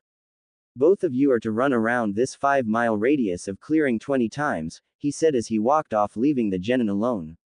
As they began to run, they had realized that this run was far more difficult than they had anticipated. Tenten was on her 5th lap and Naruto on his 6th. Both were feeling the strain of their bodies trying to run with effort and endurance that they both didn't really have. It entered nighttime as Jiraiya came back to check on his students. Both were on the field on their backs. I guess even they couldn't finish this one, he said. He never thought they would finish, but he knew that they probably did good. In truth, he didn't expect anything more than 13 laps around. As he knelt to Tenten, he spoke to her, who was too tired to talk. So Tenten, how many laps have you done? He said, expecting a number less than 13. Her straining to get up, she looked at her teacher and replied. I did 18 laps, Jiraiya-sensei, she said as she went to sleep. His eyes were wide open as he thought about what she said. Man, this girl must have been moving, he said as he glanced at Naruto. Walking over to Naruto, he had not expected anything. He knew if Tenten had done the number of laps she did, then Naruto must have finished. He knelt down. Naruto, how many laps did you do? He said to the tired as hell Genin. Naruto looked up to see his sensei and he replied. I did 19 laps, Ero Sennin, he said as he too fell asleep. Jiraiya was more than impressed with the two. He knew they would be more powerful than the Junin in the village when they returned. He picked them both up as he thought. If they have this much stamina, I wonder how much they will have in these 2 years. He said as he walked off. He was proud to have them as his students. The future looks bright for them. On a bright day in the new town the group had founded, Naruto and Tenten had woken up from their room. Knowing that the two would complain if he didn't, Jiraiya set the two up to share the same room. They were overjoyed that he had complied with their request. Going to the shower, Tenten looked at Naruto with a big grin. Well, Naruto-kun, I am going to take a shower, she said, trying to point out an obvious fact. Not knowing what she was implying, he brushed the statement off. Okay Ten-chan, have a good soak, he said, oblivious to what she wanted. Knowing she would have to be more direct with him at times, she made a bigger effort to get him to see her point. Okay Naruto-kun, but I wonder who will scrub my back for me, she said. Him keeping he comment in his head, he finally realized what she had been implying. Turning quick to see her with a seductive look, Naruto quickly got up to his feet and followed her. He couldn't believe his brunette's way of thinking, but he wasn't complaining about it. I would be happy to help you with that, weapons girl, he said with his usual wide grin. She knew he wanted to come with her. Not wanting to keep him waiting in suspense for her answer, she faced the door with a finger in the air motioning him to follow her. Well then, what are you waiting for, Whisker boy, she said with a beautiful smile. He blushed heavily at the way she said it. He followed her into the shower. As they got in the shower, Jiraiya came in to check on the two lovers. He noticed that they weren't in bed, though they were somewhere else. Until he heard moaning come from the shower. He placed his ear to the door to hear what was happening. Koibito, faster faster, you feel so good, said the brunette with an unusual amount of pleasure in her voice. Jiraiya backed away from the door and accidentally bumped his head on the closet. He had a nosebleed and his trademark pervert smile. Ha ha ha ha, that's the way Naruto, keep it up my student, Jiraiya said as he left the two in peace. As the two exited the shower, having their lovemaking finished, they decided to get dressed. As they put their clothes on, Tenten turned to Naruto. Naruto-kun, you are the best lover in my world, she said. He blushed at her comment as he had never been complimented like that. As they kept traveling, his feelings for her were more than 10 times that when they left. He could see she had gotten taller and was more thin and beautiful. Gazing at her, he decided to comment. As long as I am with you, I will pleasure you non-stop, he said with a confident smile. She blushed and chuckled at the comment. She knew he would take care of her. He had been doing so for about 5 months now. He had never let he down once. He never expected anything from her. Her love was all he really wanted to keep going. As they were fully dressed, they left their room and ran out the door to meet Jiraiya. He was standing wait for the two when he saw them run towards him. Him not being able to resist the urge to tease them, spoke. Man, what took you so long? What were you two doing? He said, completely aware of what they were doing. Them blushing at the ground, not being able to look their sensei in the eye, started to speak. We overslept, right Ten-chan, he said to her with a nervous grin. Why yeah, that's right Naruto-kun, we overslept, hee, she said, covering the blush she was wearing. Jiraiya decided to let them off easy and forgot about it. He took them to a mellow field where they began their nature chakra training. Both were past any weights that Jiraiya used to seal on them. He insisted that they use a new type of seal that they were given. Eager to get them, Jiraiya used a few hand signs and activated gravity seals on them. The seals were to raise the amount of gravity on the human body to get better training that regular weights could. Over a week and the two could barely train with the weights on, but they soon got better and fought on equal terms as a couple of Junin Jiraiya set up for them. As they entered the field, Jiraiya turned to them. Okay, we shall begin nature training, he said with enthusiasm. Both felt they were ready to handle the pressure of the training. Jiraiya turned to Naruto. Okay Naruto, you have wind and fire, he said. Naruto nodded as Jiraiya began his explanation. First, wind. Wind is about precision Naruto, it become as sharp as possible and able to cut through anything, he said. Naruto nodded showing he understood. Jiraiya took him to a waterfall and had him make 20 shadow clones at the waterfall. I want you to focus your chakra into the waterfall, make it split in two, and the clones will help increase the effort of the training. Naruto nodded and went to start his training. Jiraiya then turned to Tenten. Okay Tenten, you have water and lightning, he said. She nodded as he spoke. First, lightning. Lightning is also about precision, but it is also about speed. It comes from the chakra in your body's electrons. To use lighting is very difficult. Lighting is unpredictable and is pure energy, he explained. Tenten nodded a bit in nervousness over the explanation. Don't worry Tenten, you won't get shocked if you control the lighting is all, he said, giving her a sigh of relief.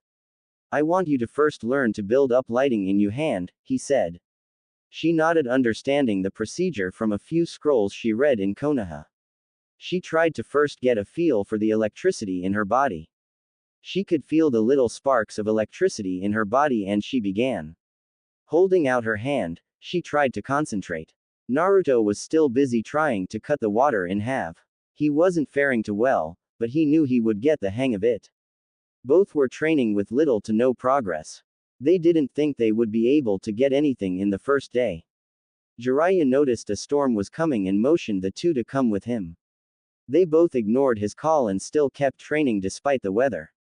Their souls had been connected to each other, like both were telling the other not to give up. As the storm increased in size, Jiraiya was still watching his students train. As lighting came down from the sky, Jiraiya started to get worried about Tenten. As he had expected, the lightning got attracted to her and came down to strike her. As the bolt hit Tenten, Naruto turned from the waterfall to see the girl completely unharmed, much to Jiraiya's surprise. To his being shocked more at what she had done. Tenten had taken the lightning she had been his with a compressed it with her chakra into her hand, making a new version of the Rasengan with lightning nature. Jiraiya and Naruto were surprised at Tenten's feat. She showed her sensei the ball of electricity. What now Jiraiya? She said. He looked at the ball in wonder, but broke himself out of the wonder. Hit that tree, I want to see something, he said. Coming up with a new name, she walked towards the tree. They wondered what she was thinking.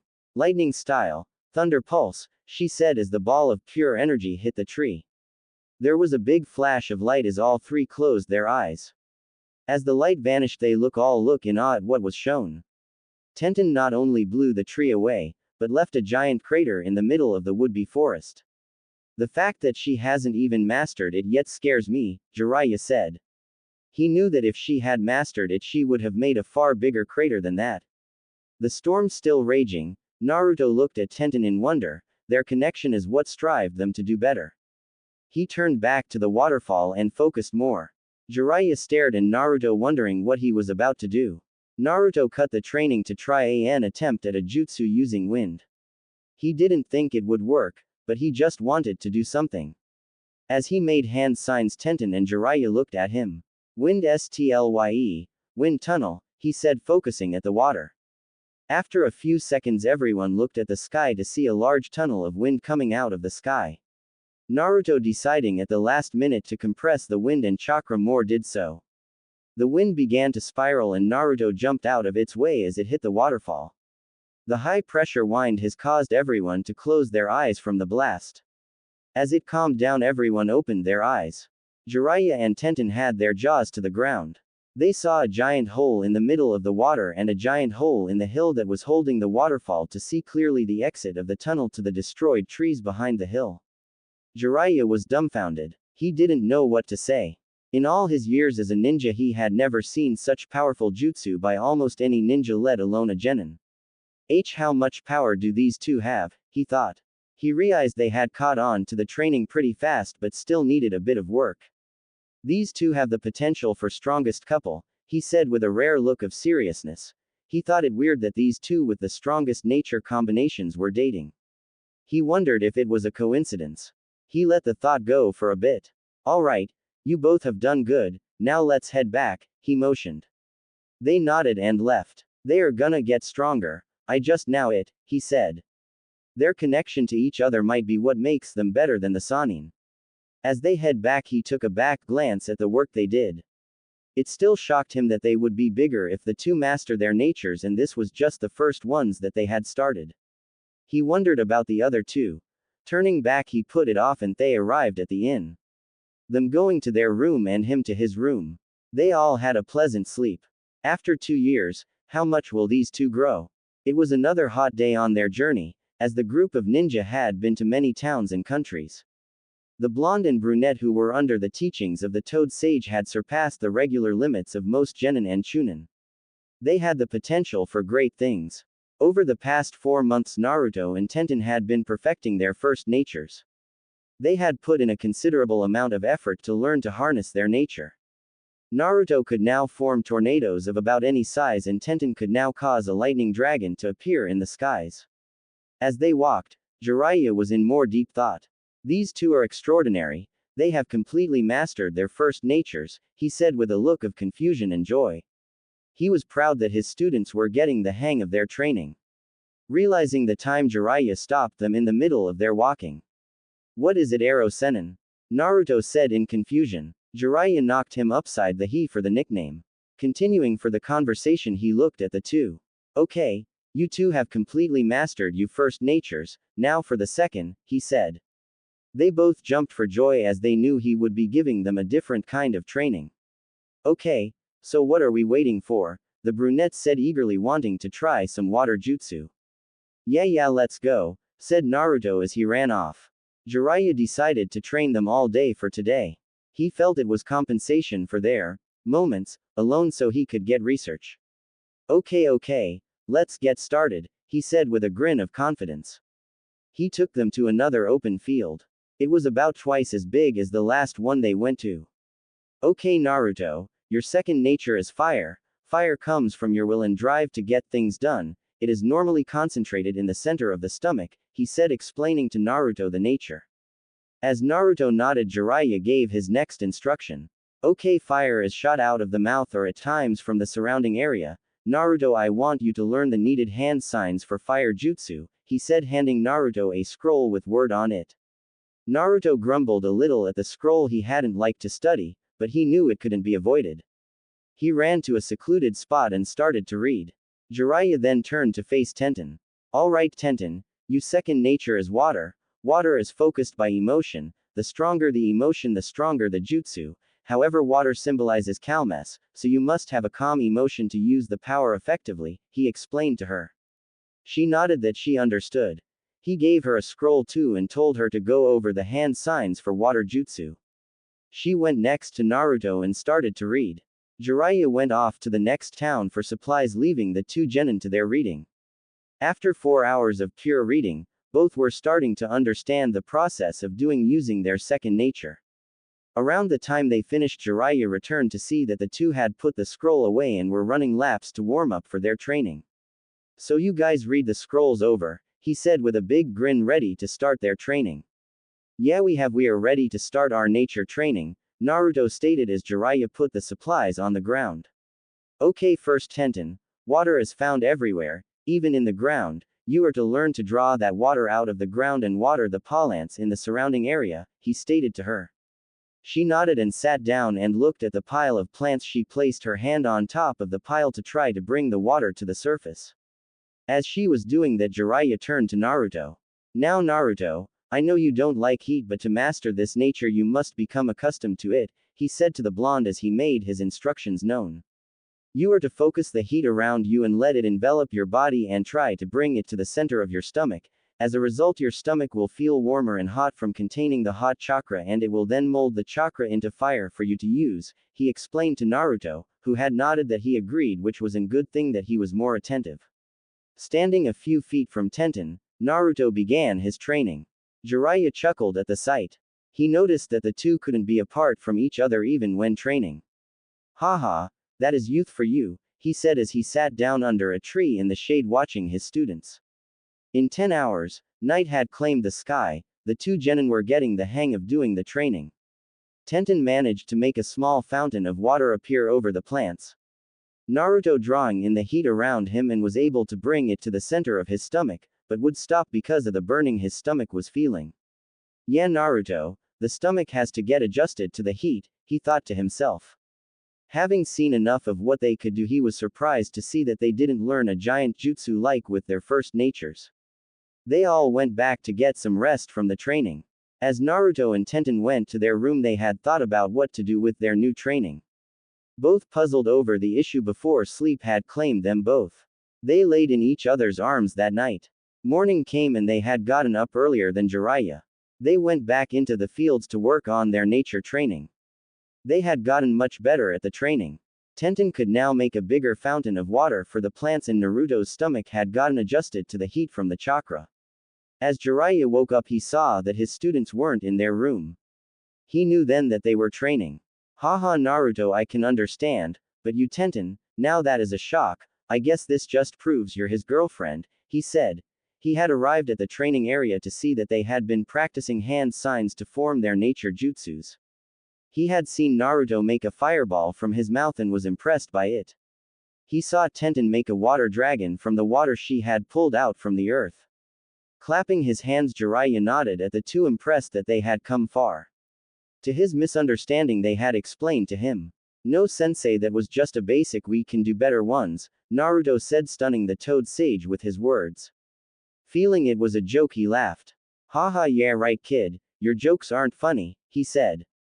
Naruto grinned at his laughing, and after calling for his attention, he looked at the blonde whip out a few hand signs.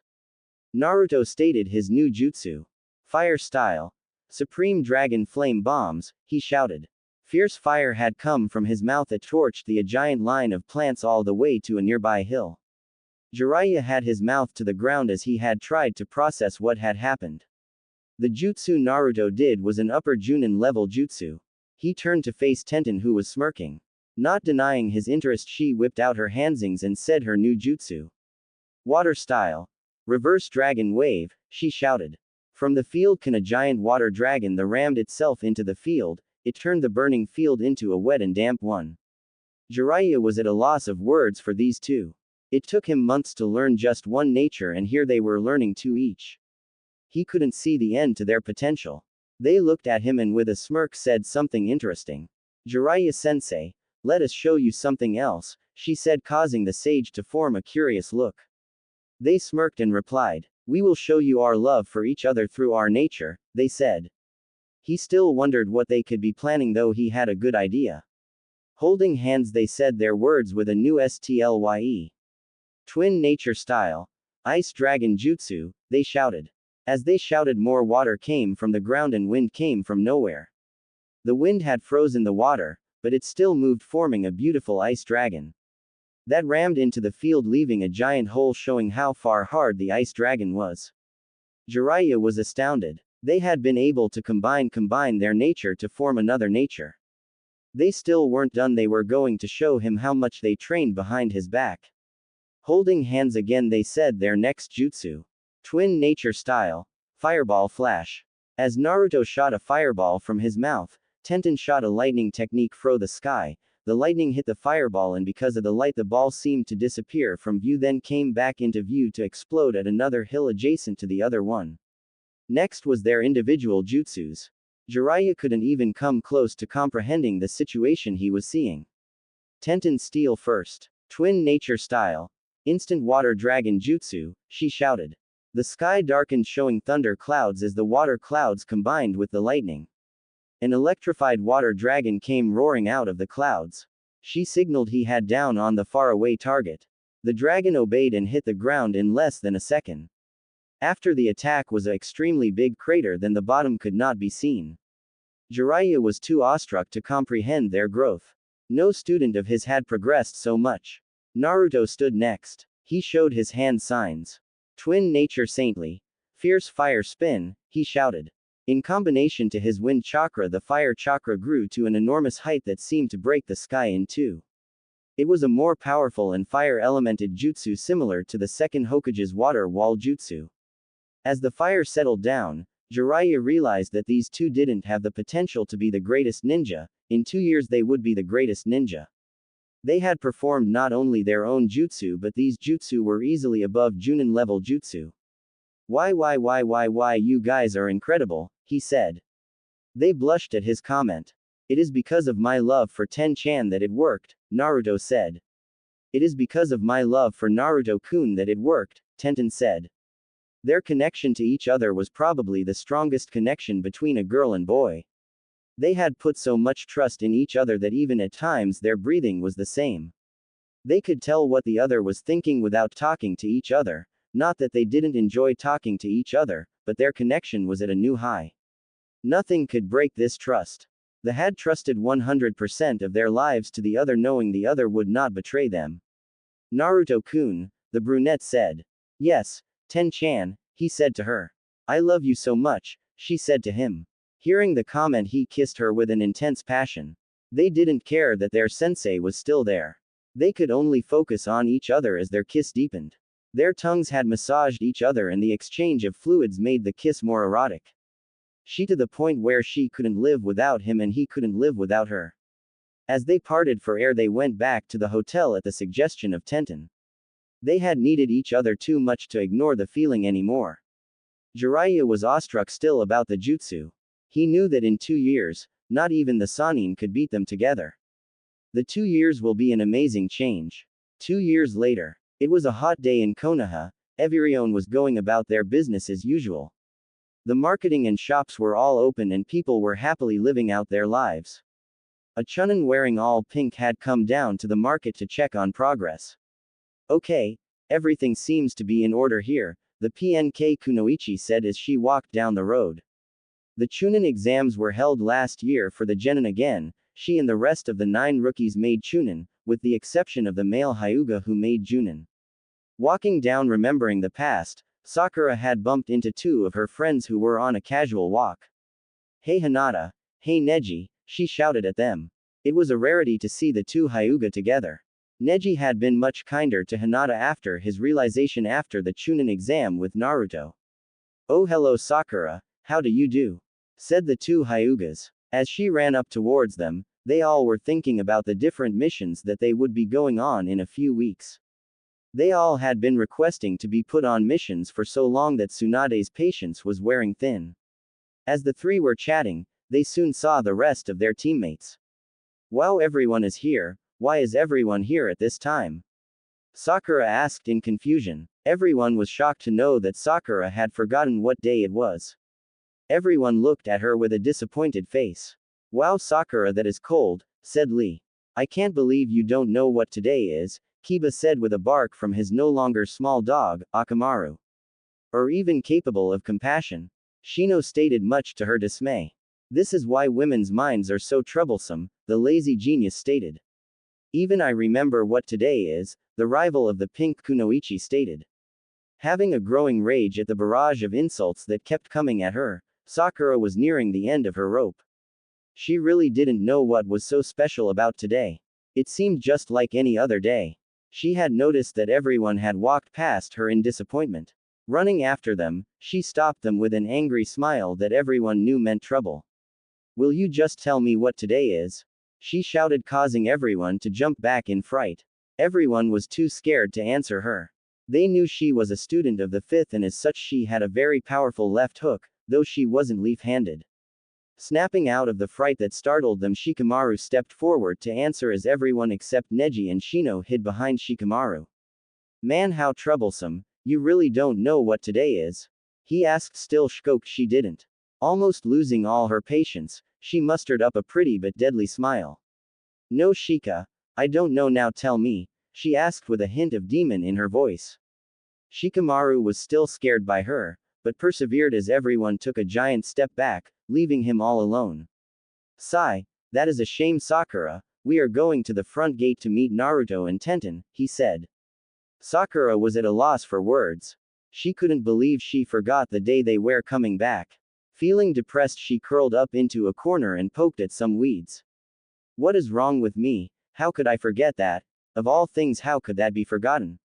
She said with too much depression in her voice.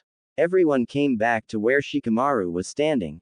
He gave them all a questionable grin. Thank you for having my back, guys, he said with a groan. Feeling embarrassed over what happened, they apologized, only want to live long enough to see Naruto and Tenten.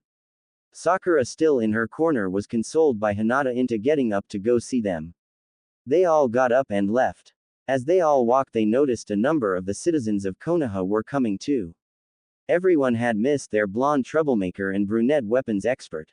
After 14 minutes at the front gate, everyone saw 3 figures come into view.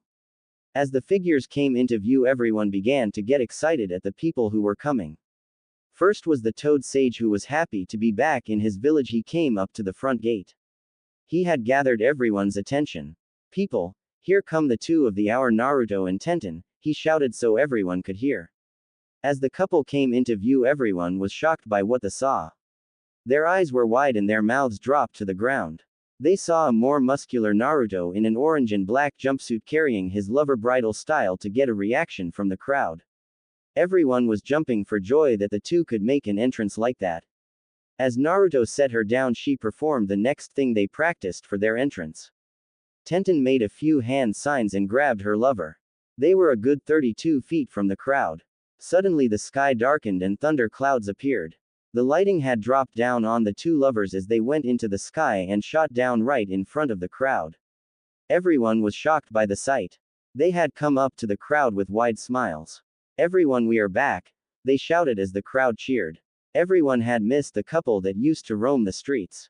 Naruto was now taller than Tenten, but Tenten got pretty tall too.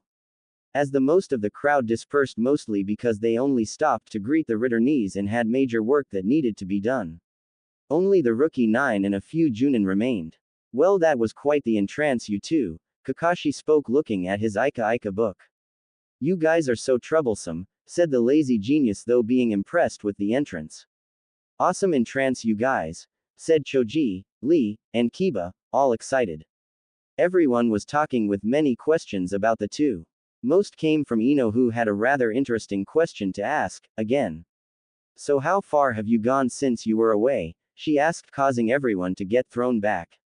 You have seen them for 2 years and you had to ask that? Shikamaru said, groaning at the question. Kurenai looked at Ino. Now Ino, that is a private.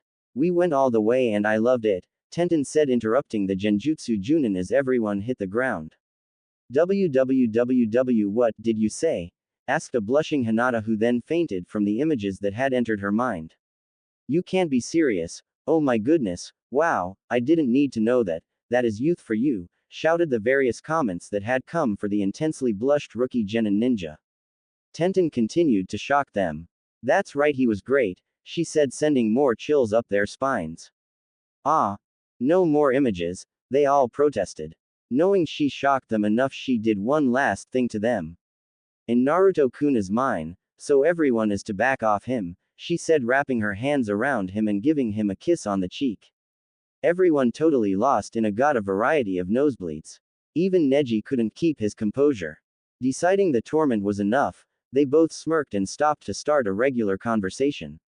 So how is everyone? Naruto asked. Everyone got up to answer, wiping their noses of the blood that came out. We are all good here, man. Although Sakura was the one who forgot you guys were returning, Kiba announced. Feeling depressed, Sakura drew back into a corner, nudging at some weeds. I'm sorry, she said in a depressed tone. Seeing that the conversation would have to continue at a later time, Tsunade made her announcement. Okay, Eveon, these two need to come with us, she said. Everyone was a little depressed they had to go, but everyone would continue their talk later. Naruto and Tenten went with Tsunade back to the Hokage mansion. So did you guys get any stronger? She asked with a grin. Feeling insulted, they replied in unison. Of course we got stronger, We weren't playing around, they said. Feeling she set off a landmine, she tried to continue. I would like to test out this power of yours, show me how much you have improved, she said. Both feeling excited to have a match again, they quickly agreed. So who is the opponent? Tenten asked. That would be me, said the copy ninja. Wow, now that will be fun to do, Naruto said with enthusiasm. Kakashi stopped him before he got too hyper. We will do this in the evening, I want you to be prepared, he said as he ran off. Dismissing themselves, the couple left with Tenten in Naruto's arms. This left only Tsunade and Jiraiya in the room.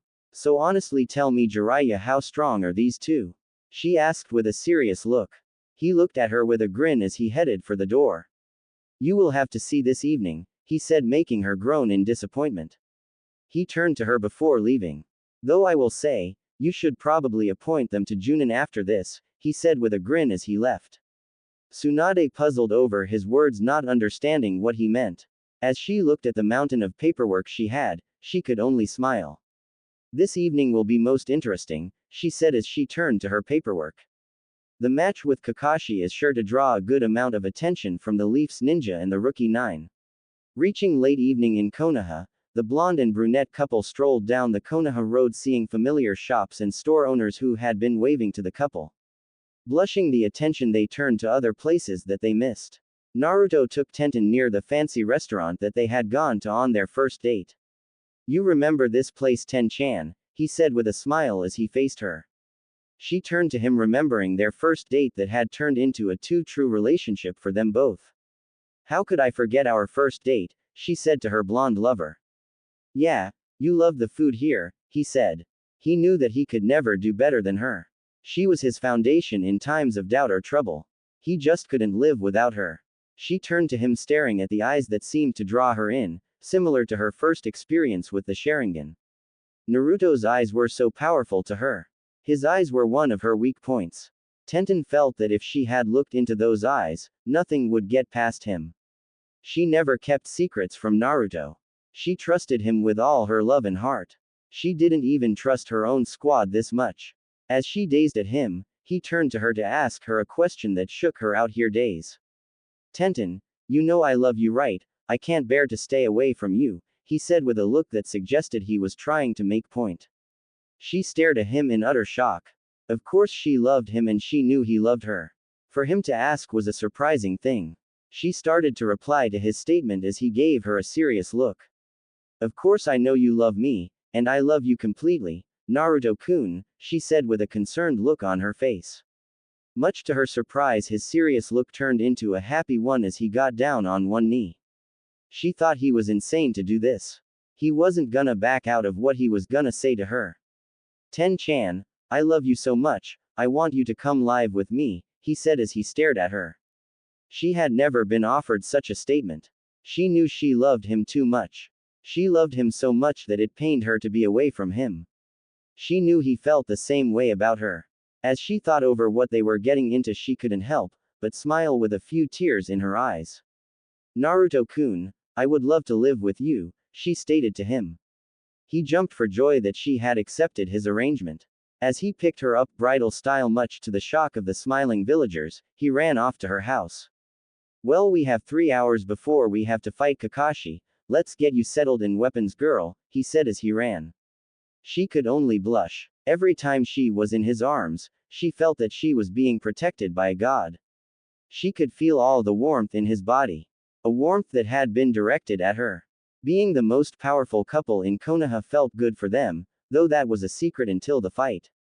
As he arrived at her house, he left her down.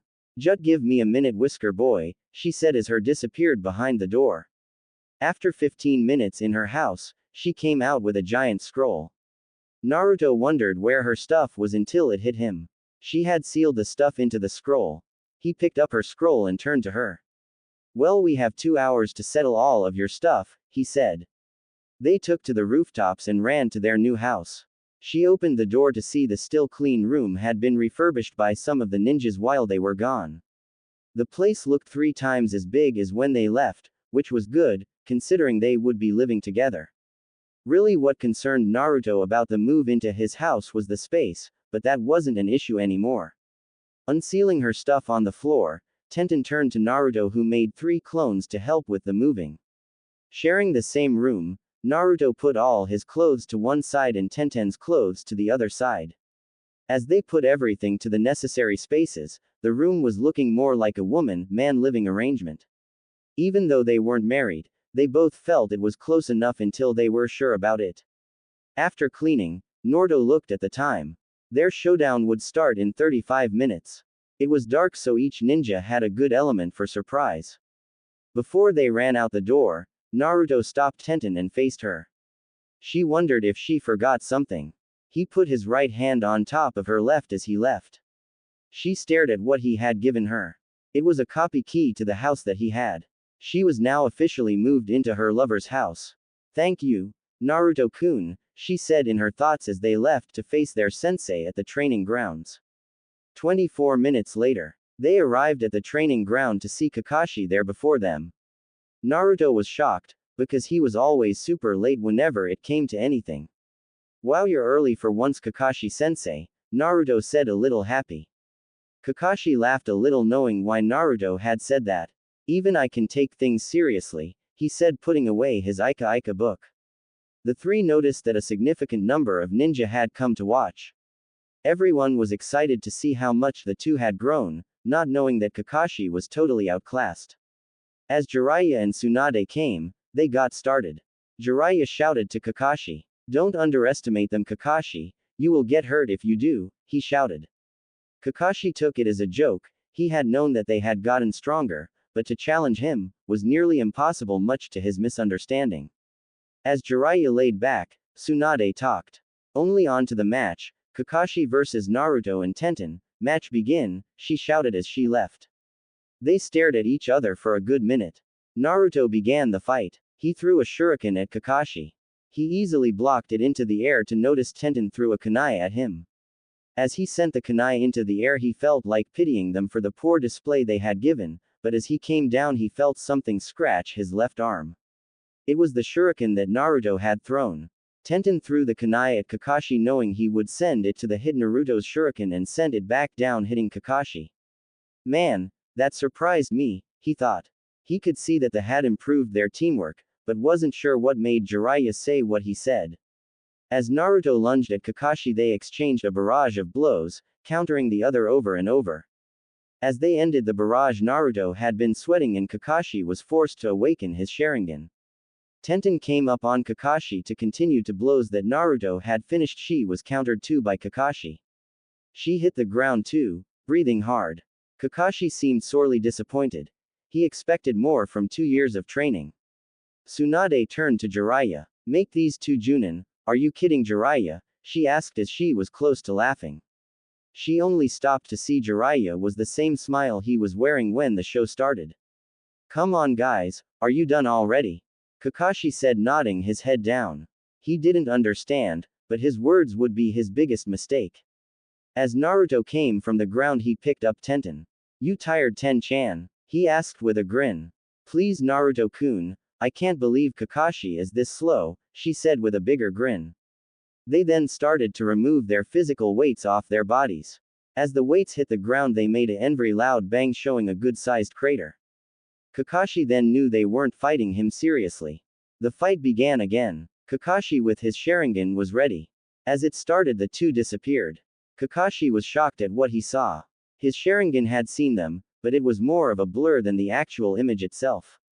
They had then delivered a good amount of blows to Kakashi, who substituted the last punch with a log. He hid well in the bushes, but to no avail could he lose them. They turned around instantly to where he had gone. Their eyesight was almost as good as the Sharingan. Kakashi jumped for the shrubs to see a flaming kunai head for him. As he stood on the water, he whipped out a few hand signs. "Water St. Lyle, Water Dragon Jutsu," he said as a giant water dragon came from the water to hit the 2. He thought he would connect, but their speed was too fast for the dragon to hit. The dragon hit the ground. It had missed them by a good few feet. The crowd was in awe, even most of the ninja were too. The rookie 9 couldn't believe what they were seeing. Naruto and Tenten had perfect sync with each other. They moved better than any team of Junin. "This is amazing," said Kiba. "They are so youthful," said Lee. Even I can't find a way to beat those two, Shikamaru said with full attention on the fight. For once he wasn't the least bit tired. How much have you two grown? Sakura and Neji said in their thoughts. As the fight continued, Kakashi was unleashing more jutsu in his arsenal, but none would connect to the targets. His last technique he used. He pushed all his chakra to his hand. Lightning blade, he shouted as he charged toward the brunette. As it passed her, it grazed her arm before passing her.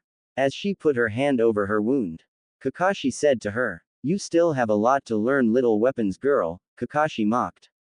Not feeling great that Kakashi had mocked his lover, Naruto turned to Jiraiya. "Jiraiya, is it okay if I have a little fun?" he asked. Nodding his agreement, the Toad Sage gave his reply. "Sure. Don't hold back, kid," he said. Naruto, feeling happy he could let loose, formed his hand signs. Kakashi expected a new clone technique, but was in for the ride of his life. "Wind style, air bullets," Naruto shouted as 5 air bullets came from his mouth. One hit Kakashi as he bounced back to notice Naruto had wind chakra. Thinking he knew Naruto's weak point, he started another jutsu. This would be a grave mistake. "Fire style, dragon flame bombs," Kakashi shouted as the flames headed towards Naruto. Naruto decided to give everyone the shock of their lives. Tenten on the ground smiled at what he was about to use. "Fire style, supreme dragon flame bombs," he shouted, unleashing a bigger jutsu than Kakashi. The crowd was dumbfounded at what they saw. They saw a wind user using fire chakra.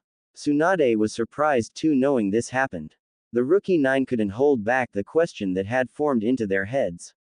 As the two jutsus collided, they were pushing each other back for supremacy. Tenten got up and walked to Naruto. She waved her hand signs and said her jutsu.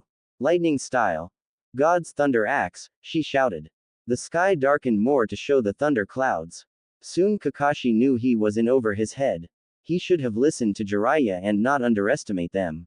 As her thunder came down, it hit Naruto's fire and made it bigger and stronger, overpowering Kakashi's jutsu. As Naruto's jutsu won, it hit Kakashi as he hit a tree to be knocked out. The two then took the bells off of him. "We win, sensei," they said to him, who was still out cold. Tsunade walked to them with a look of shock. Everyone was too shocked at what had transpired to speak a word till Tsunade brought them to everyone's attention. Naruto and Tenten win. After observation of their skills, these two will be granted Junin rank, she stated to the ninja and villagers. The rookie 9 were shocked that the two had come back and already had higher positions than them, except Neji, though Neji could tell in terms of skill they were far better. As the villagers left with questions still in their minds, the ninja left to go home too. The entire battle had been 3 hours long. Tsunade turned to them. "Meet me in the Hokage mansion tomorrow, you two," she said as she left. "I guess we gave him a run for his money, weapons girl," said the blonde, proud of what they had done. Turning to him with her smile of happiness, she replied, "Yeah, but I wish we could have gone all out, we held back too much, Whisker Boy," she said, happy that they won though the outcome was obvious. "Should we wake up Kakashi?" she asked. "No, let him rest, Jiraiya will take him back," he said as they left. "Koibito, we are the perfect team and couple," she said. "Of course we are, Kanojo, it is because of our love that we are," he said as they returned to their house. They immediately went to sleep in each other's arms that night. Jiraiya knelt down to Kakashi. "Didn't I say not to underestimate them?" he said. "Yeah, you did, but I did and I got my butt handed to me," Kakashi said until the chakra exhaustion claimed him. Jiraiya picked him up. He took Kakashi to the hospital. Everyone had seen glimpses of Naruto and Tenten's power, but what they saw wasn't even 1% of what they were capable of. No one, not even Jiraiya, had scratched the surface of the power they were concealing.